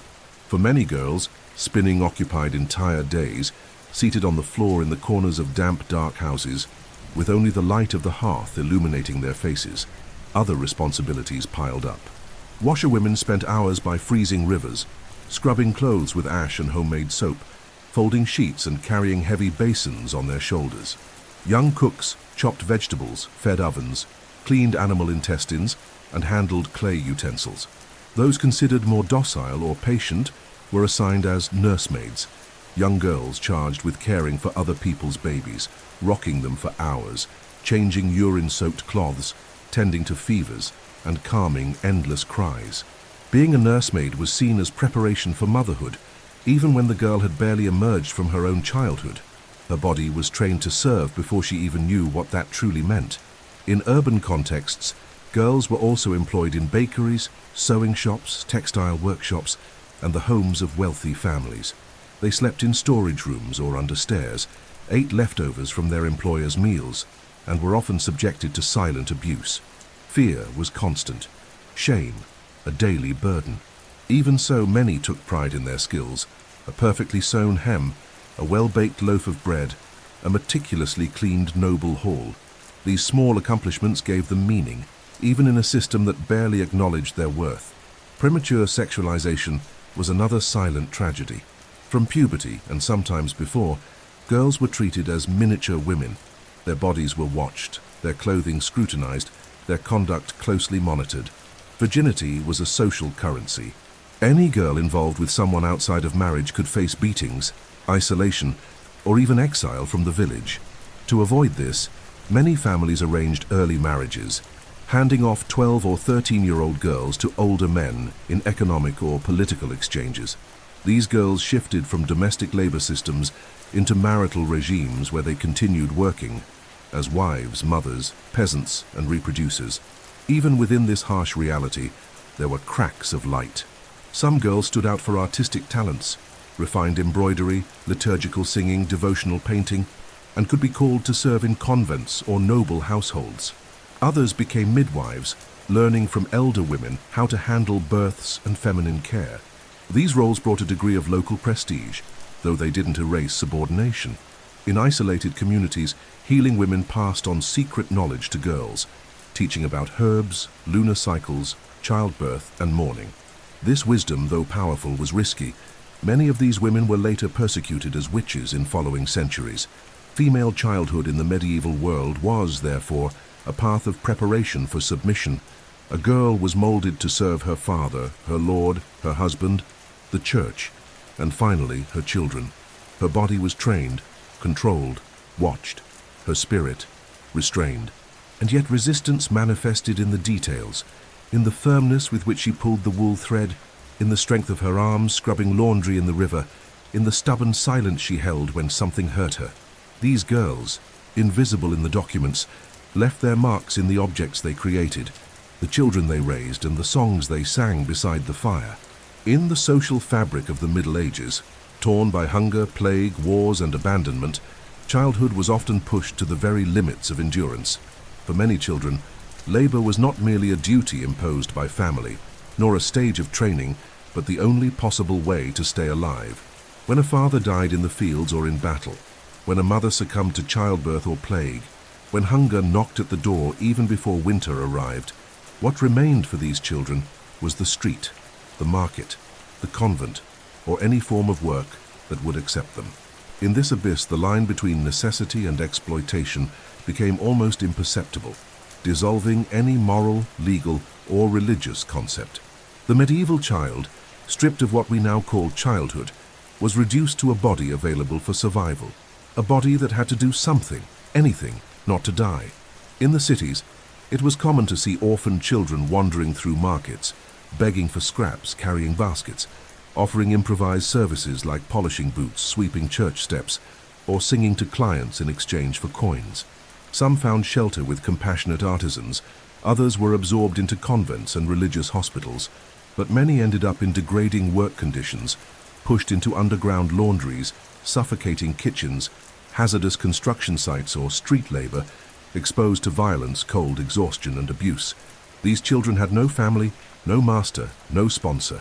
They were called children of the wind, mouths without owners, or simply leftovers. And while everyone knew who they were, no one claimed responsibility for them. In the countryside, the situation was no better. When a father died and the mother became a penniless widow, the youngest children were turned into servants for other lords, given away as debt payment or to avoid eviction from the land. Boys aged 10 or 12 might be sent to distant manors where they knew no one, performing heavy labor continuously. Girls even younger were placed as maids in other families' homes or sent to convents under the pretense of spiritual protection, though their days were filled with harsh domestic chores. Without legal protection, these children vanished from official records. Their stories survive only in chronicles or scattered documents from religious institutions. The constant wars in many kingdoms also left trails of abandonment.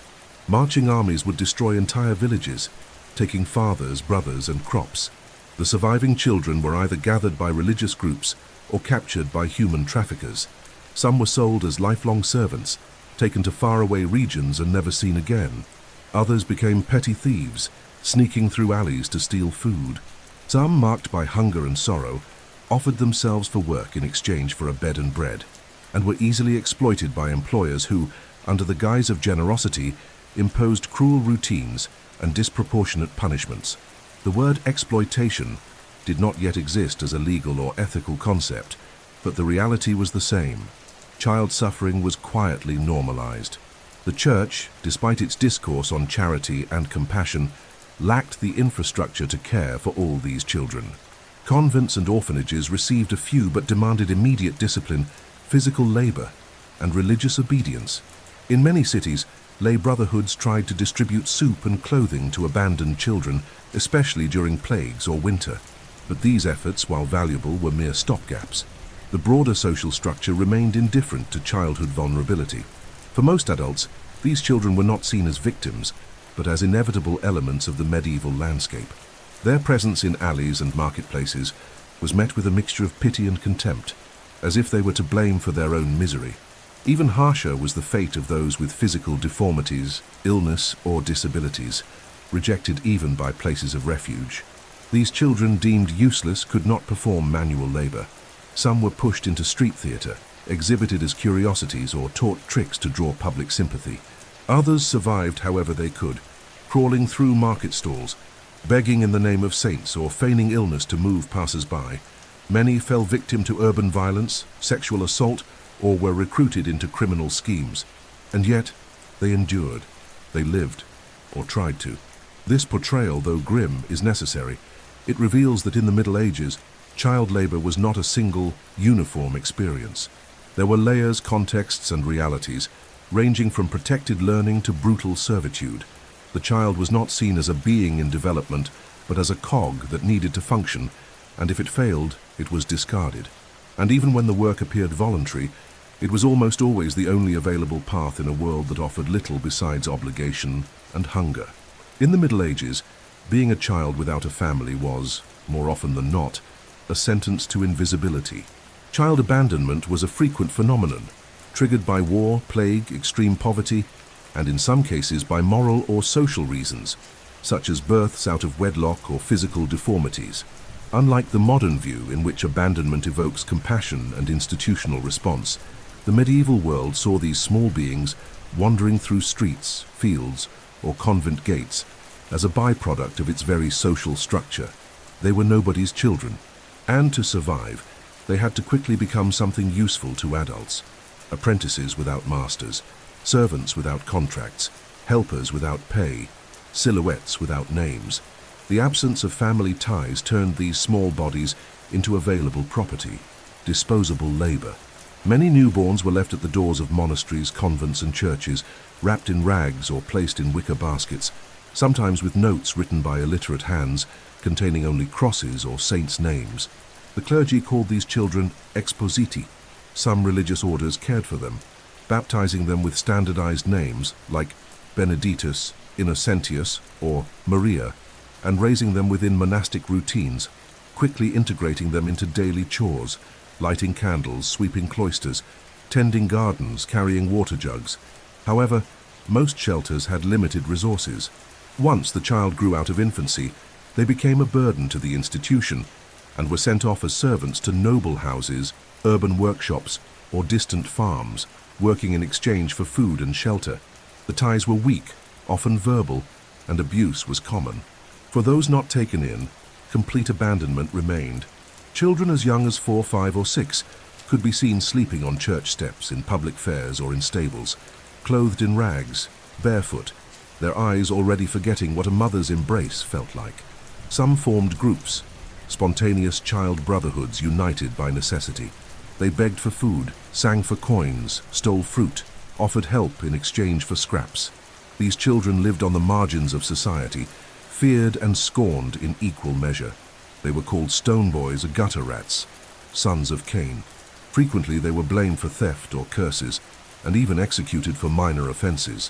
For girls, the fate was often even more brutal. Without family or protection, many were taken to brothels, tavern kitchens, or households where they were sexually exploited under the guise of domestic service. Some, with luck, found refuge in convents, exchanging freedom for extreme discipline. Others abused, fled, and lived as wanderers, exposed to the violence of the streets. Records of their lives are rare. When they appear, it is almost always in legal documents, ecclesiastical records, or sensationalist chronicles. They are mentioned as the little thief who lost her hand, the girl who died in the snow, or the daughter of sin who went mad. Their names vanished. Their stories were erased by the dust of history. Still, there were underground networks of solidarity.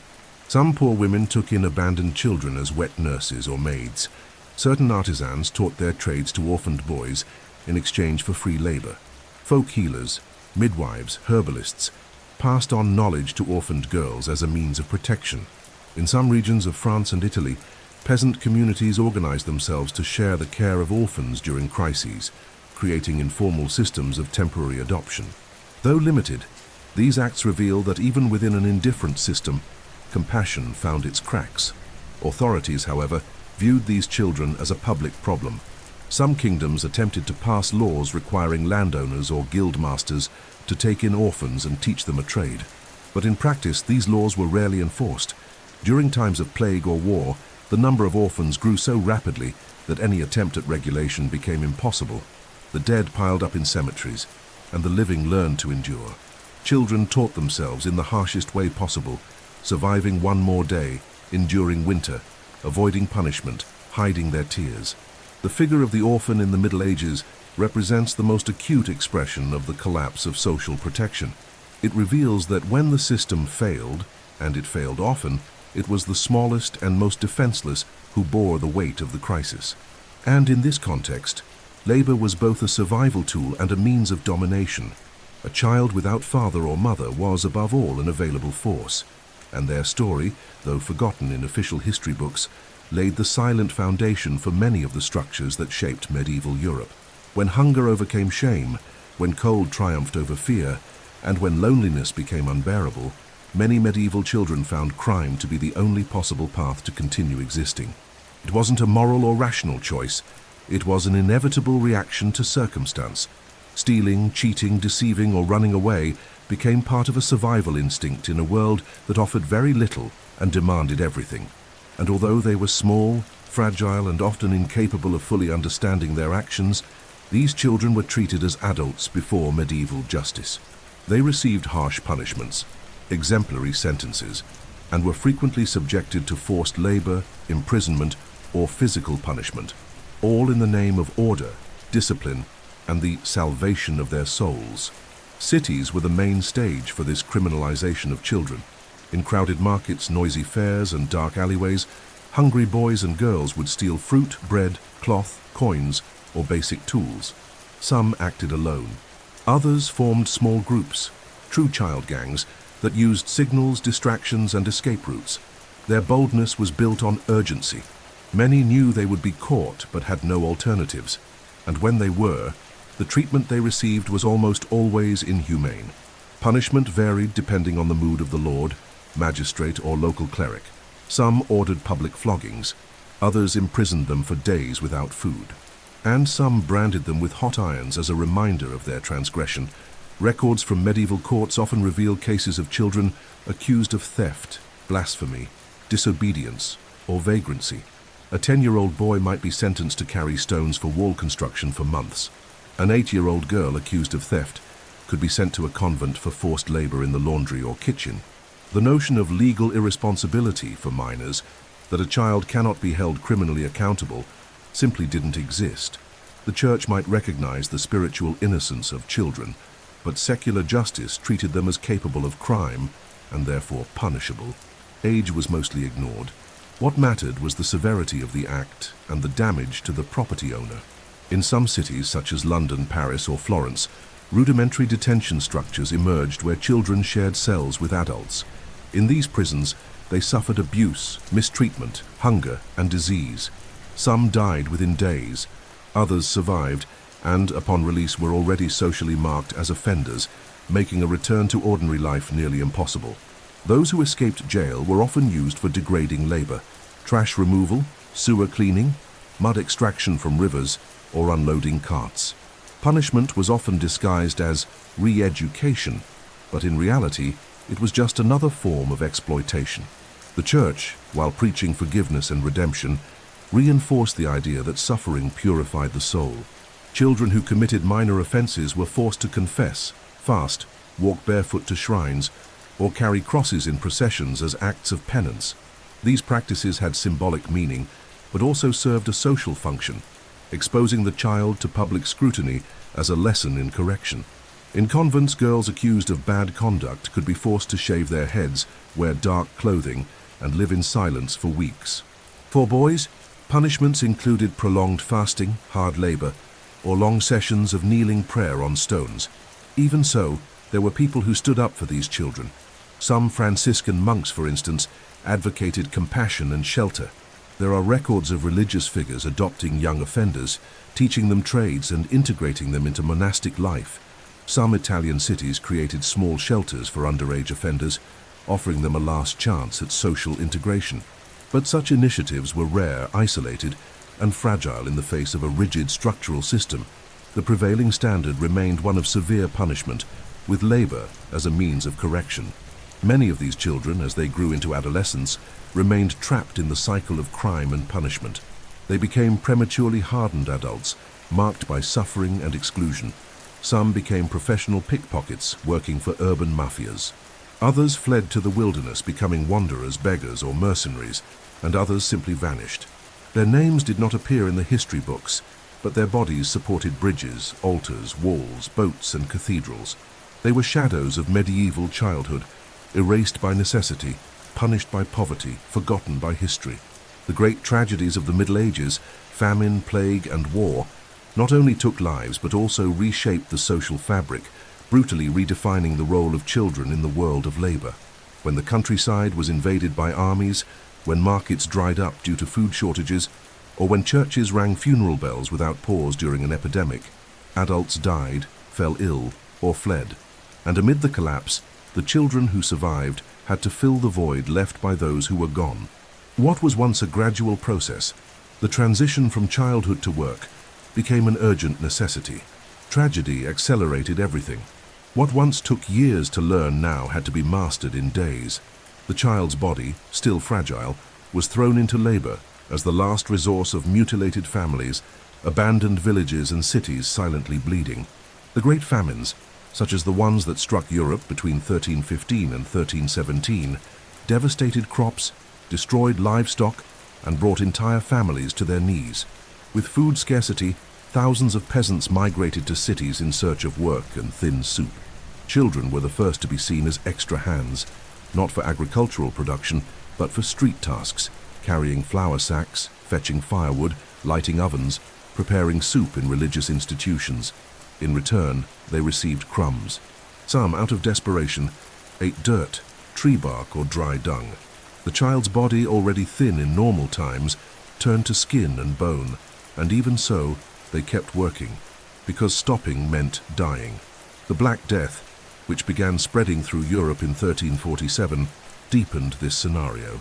By killing between a third and half of Europe's population, the plague created a labor vacuum that needed to be filled immediately. Adults fell in droves, dying within days, and those who survived had to reorganize the world. Quickly, chaotically, with anyone who could still breathe. Children were seen not only as replacements, but often as the only available option. Records show 10-year-old boys managing entire barns. 8-year-old girls ran kitchens that once served 20 or 30 people. Some collapsing convents assigned younger novices to care for the sick. The plague did not spare, but it also did not wait. Childhood was forced to grow up among stacked bodies, lime-painted crosses, and silent streets. Wars, in turn, pushed children into a specific type of labor, indirect military work.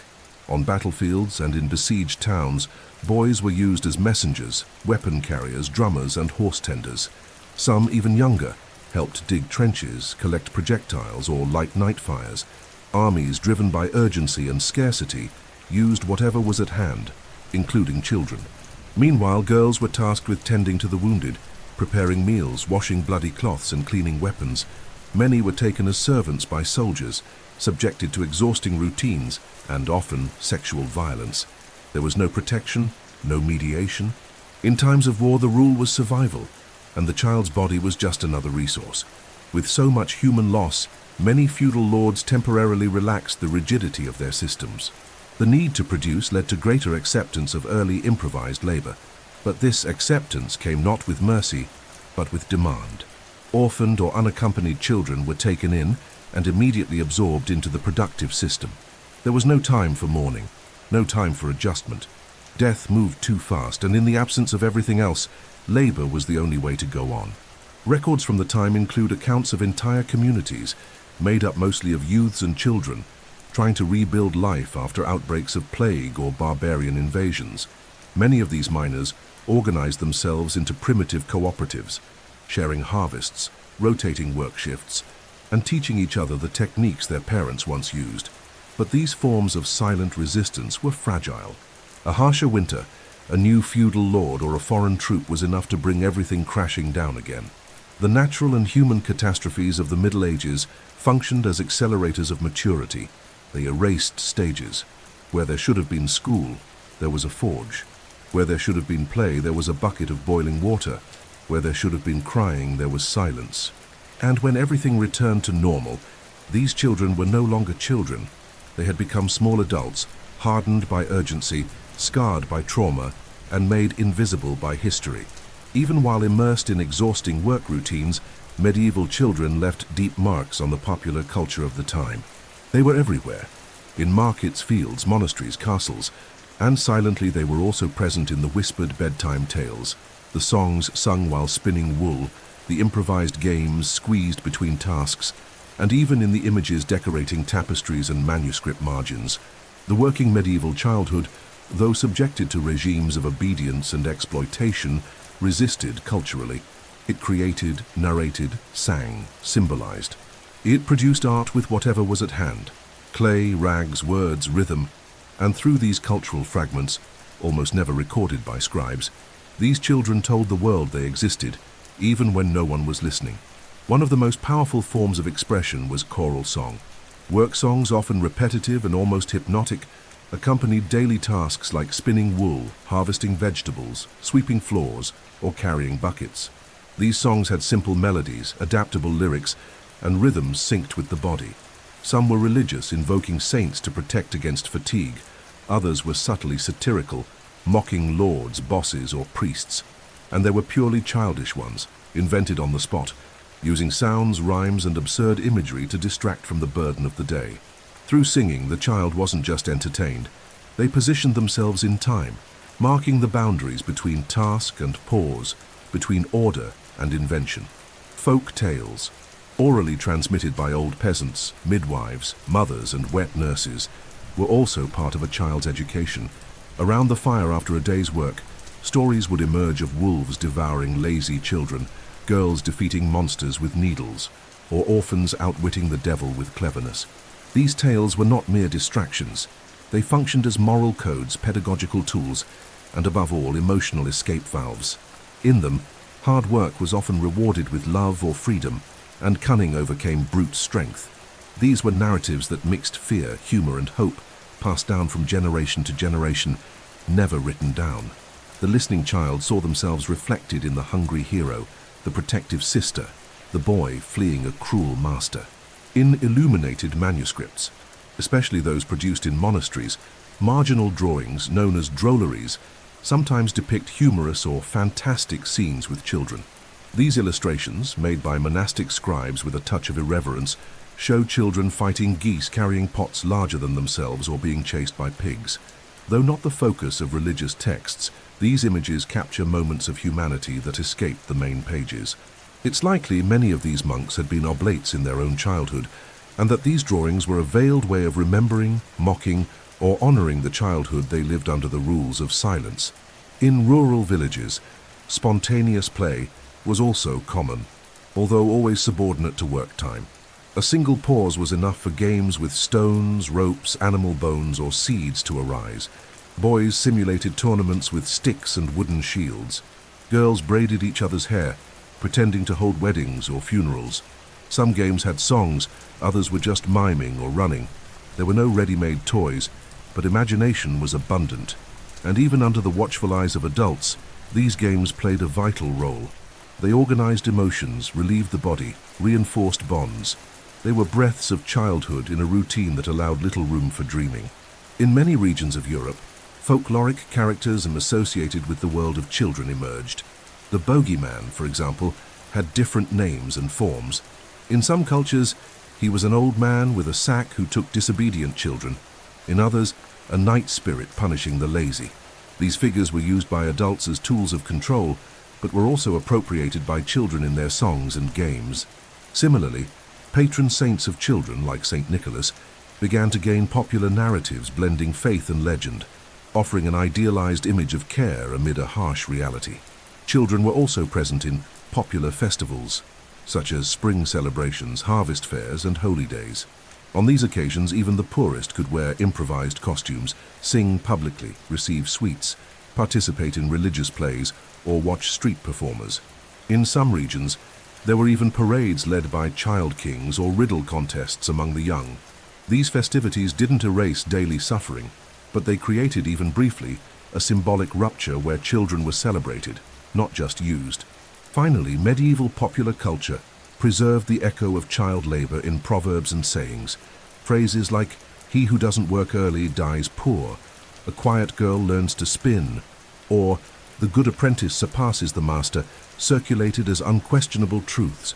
Language itself was used to reinforce the roles imposed on children, but also to register, with cynicism or tenderness, the truths of a childhood shaped by obedience and necessity.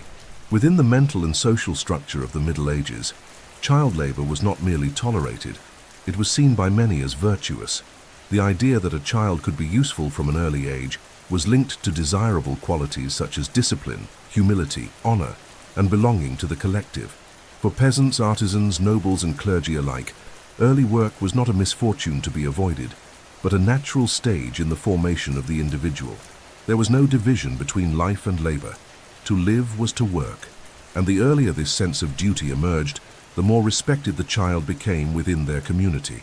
The perceived benefits were not measured in health or happiness, but in reputation, devotion, and conformity to one's social role. Among peasants, a son who plowed the land beside his father was a source of pride. Families often boasted that their children could harvest, spin, milk, or hunt before the age of 7. This not only eased the economic burden on adults, but also created a sense of continuity. The knowledge of elders passed down to the young, ensuring that traditions, techniques, and survival strategies were preserved. A boy who handled a hoe correctly was already seen as a man. A girl who spun wool regularly was a future lady of respect. Work in this context was a tool for building social identity, not something imposed with explicit violence, but internalized as a mission from the earliest years. In guilds and among urban artisans, child labor was incorporated into the formal apprenticeship system. A boy sent to the workshop of a cobbler, blacksmith, goldsmith, or baker would begin as an apprentice, spending years observing, cleaning, assisting, and gradually performing tasks. Discipline was strict.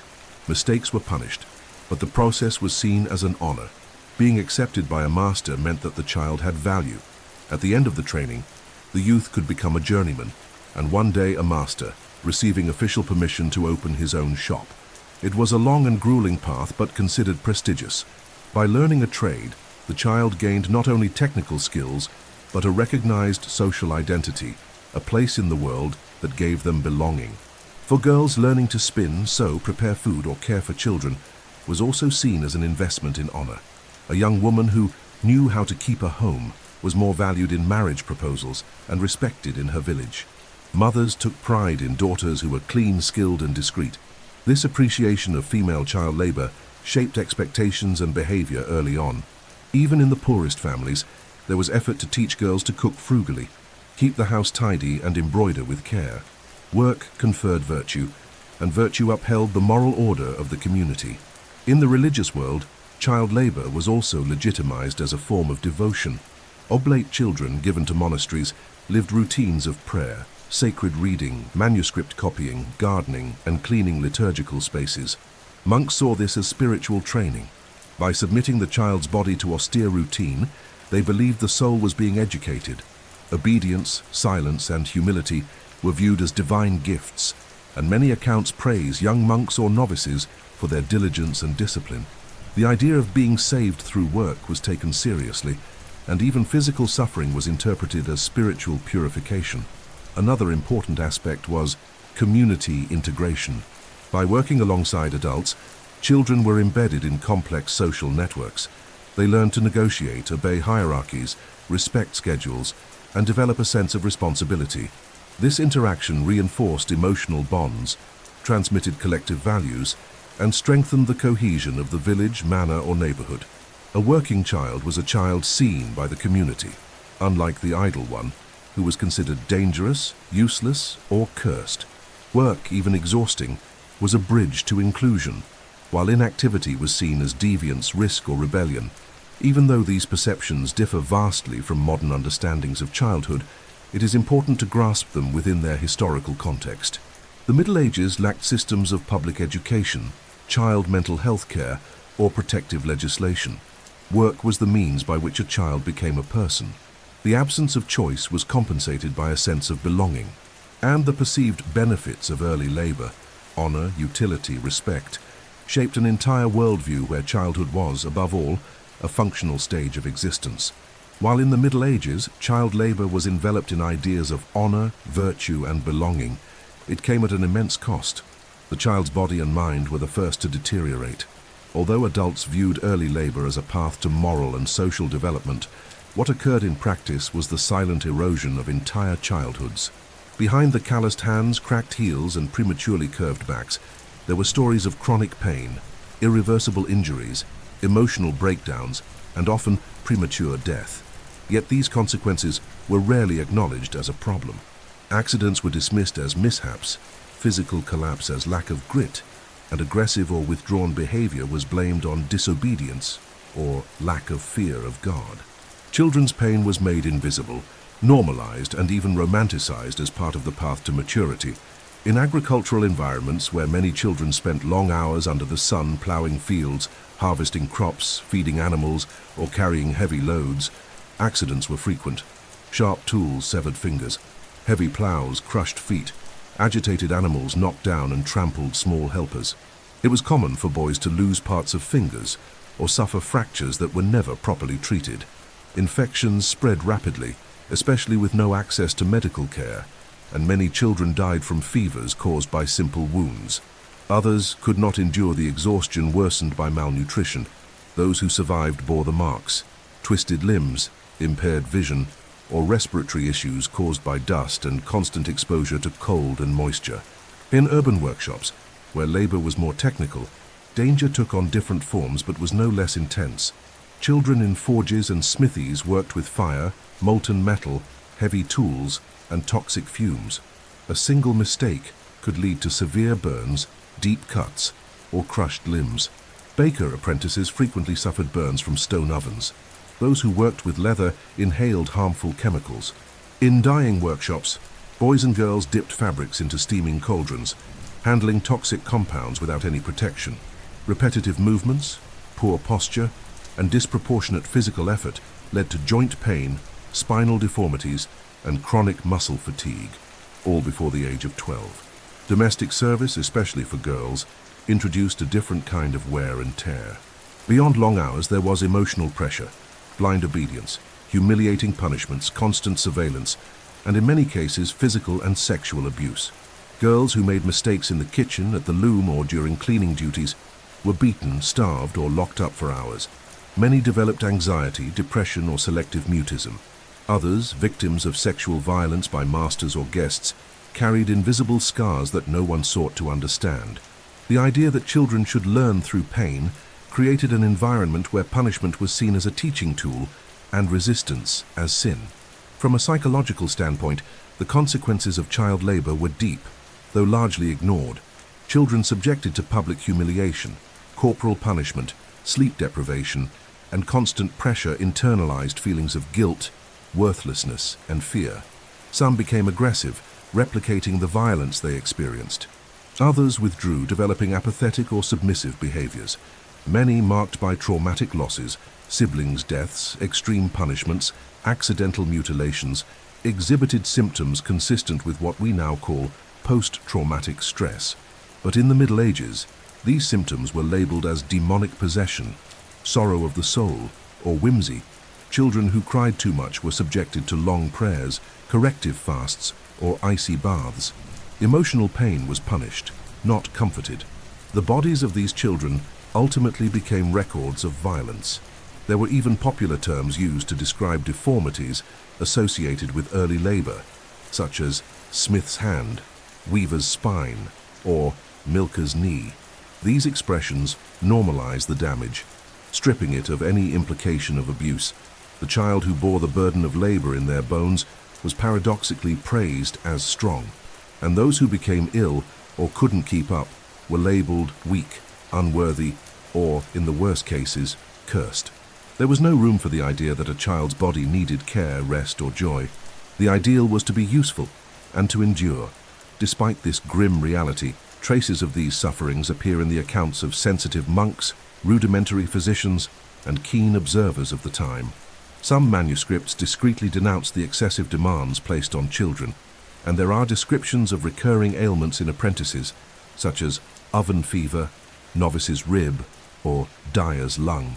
These were subtle ways of signaling that something was wrong, even though medieval society lacked the vocabulary or structure to protect its children. Throughout the long span of the Middle Ages, child labor was regarded as natural, necessary, and morally acceptable.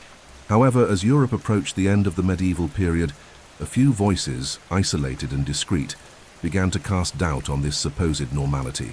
Although it was still unthinkable to speak of children's rights or protected childhood, certain social, economic, and religious transformations slowly initiated a redefinition of childhood, and consequently, a veiled critique of child labor exploitation. These early seeds of change did not immediately bear fruit, but they laid the groundwork for debates that would grow stronger in the centuries to come. One of the earliest sources of this questioning arose from within the church itself.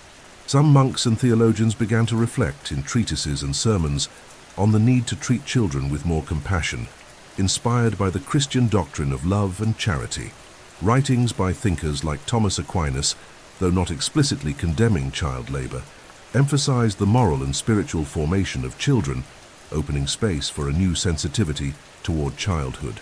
In certain monasteries, advocates argued that the tasks assigned to oblates should be balanced with moments of study and prayer in a rudimentary attempt to preserve the children's physical and spiritual well-being.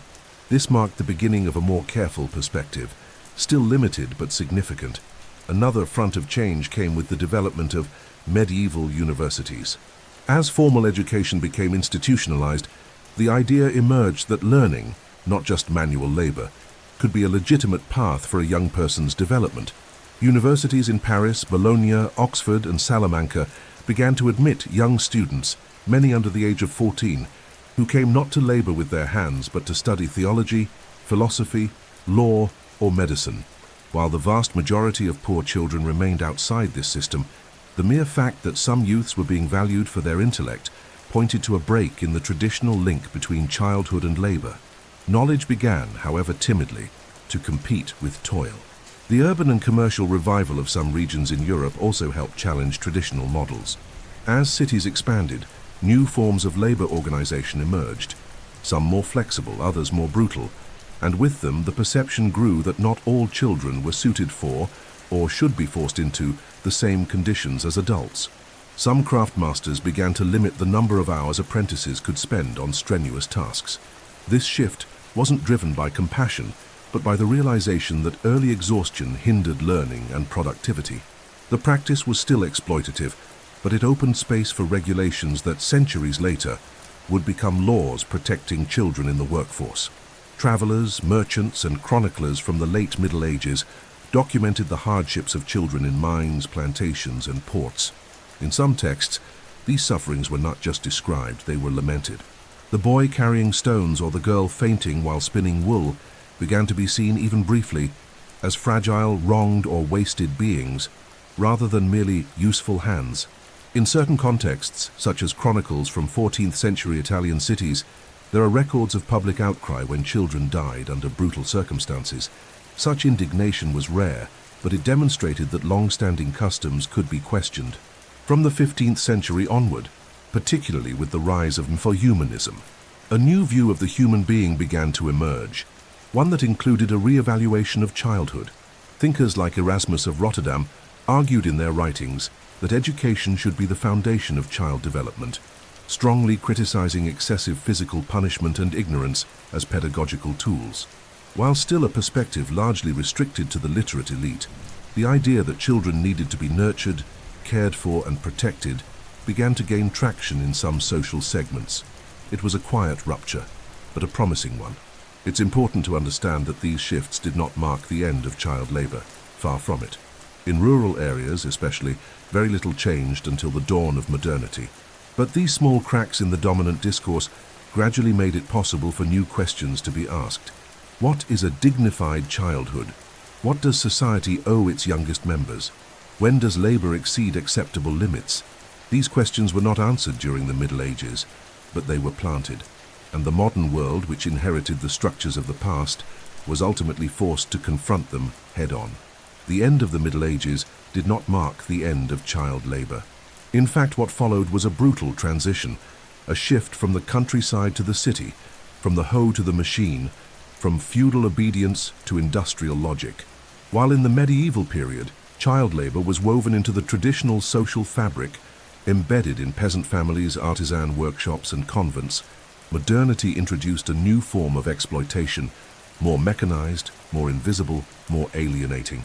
The Industrial Revolution, especially from the 18th century onward, turned children into cogs in large-scale production. The values that once praised the honor of effort were replaced by the efficiency of profit, and what was once suffering became statistics. The child's body became a machine, and the world closed its eyes. As cities grew, families migrated en masse to urban centers in search of livelihood. But what they found were unsanitary factories, miserable wages, and exhausting work hours. Children were once again the first to be exploited. Smaller, more docile, cheaper. They were perfect for coal mines crawling through narrow tunnels, in textile factories handling threads and gears with small fingers, in match factories inhaling toxic gases, and in sewing workshops spending entire days bent over in absolute silence. There were no breaks, no laughter, no childhood. Reports from doctors, jurists, and journalists of the time described shocking scenes. 5-year-olds waking up at 4 in the morning to work until nightfall, little ones with swollen eyes, atrophied limbs, and spines bent from exhaustion, girls beaten for falling asleep on the job, boys crushed by gears or poisoned by chemicals. Urban child mortality rates soared, schools emptied, streets filled with young beggars, orphans, and delinquents, direct echoes of social abandonment.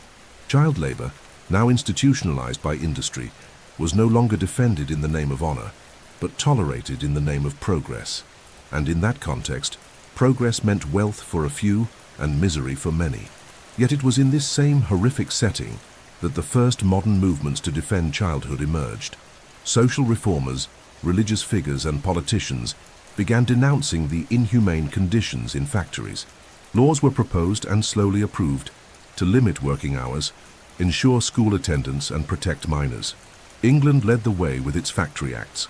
Other countries followed, under growing public and moral pressure. The narrative began to change.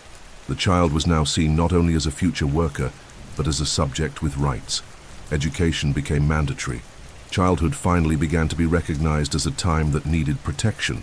These changes, however, did not eliminate the problem, only reorganized it. In many countries, child labor shifted from formal industry to informal sectors: agriculture, street vending, domestic work. In the 20th century, the phenomenon persisted. Children carrying water in African villages, selling candies at Latin American traffic lights, stitching soccer balls in South Asia, or cleaning the homes of wealthy families in the Middle East. The forms changed, the rhetoric evolved, but the structure of exploitation remains.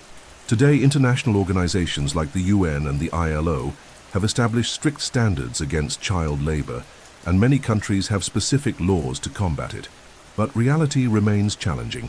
Millions of children still work in precarious conditions, without legal protection, without access to education, and with no hope for the future.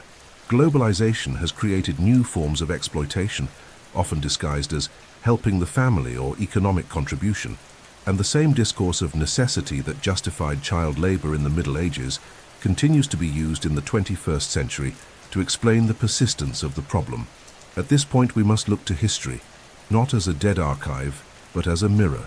Today's child labor is a direct heir of medieval and industrial practices, and the fight against it requires more than laws.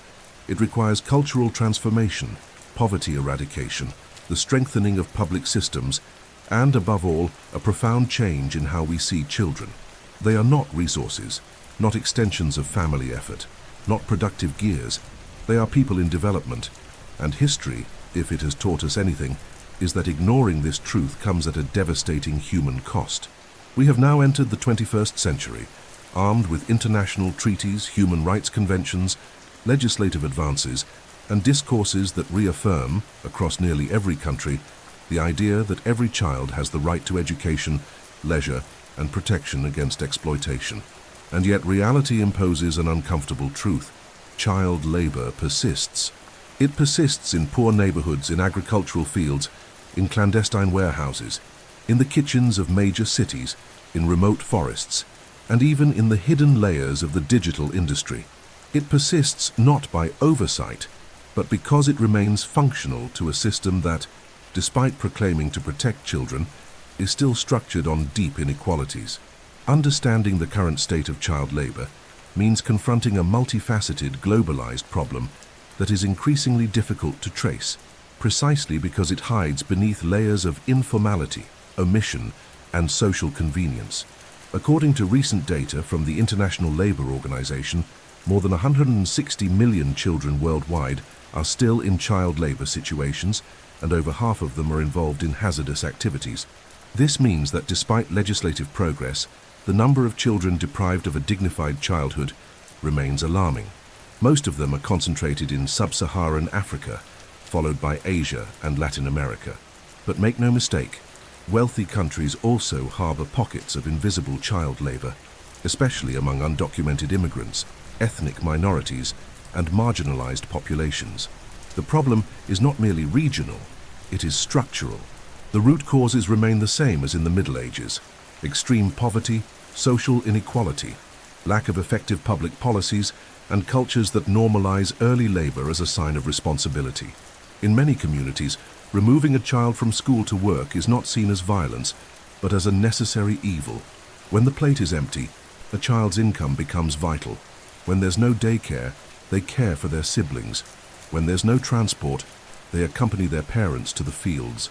The system pushes and society tolerates, and thus the cycle repeats itself, masked by justifications that hide the tragedy of deprivation.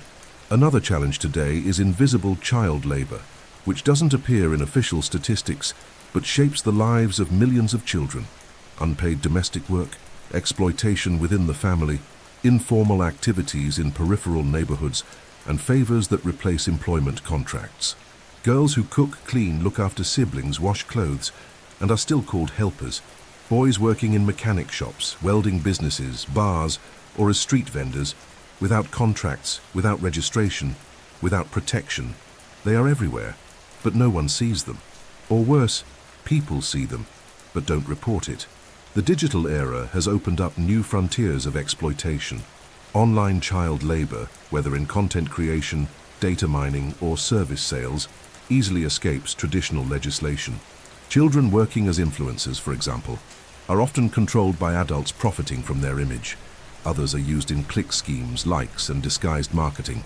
And while they may not carry sacks of coal, they bear the weight of premature exposure, aesthetic pressure, and monetization of their private lives. The logic has changed, but the exploitation continues. There are also hazardous jobs that remain active in rural and industrial zones. Children still harvest coffee, cocoa, cotton, and tobacco under degrading conditions. Others break stones, clean sewers, work with fire, or handle pesticides without any protective equipment. In parts of Asia, children work in firework factories, brick kilns, or recyclable waste processing. In Brazil, data from the IBGE reveals that hundreds of thousands of minors still work, despite legal prohibition.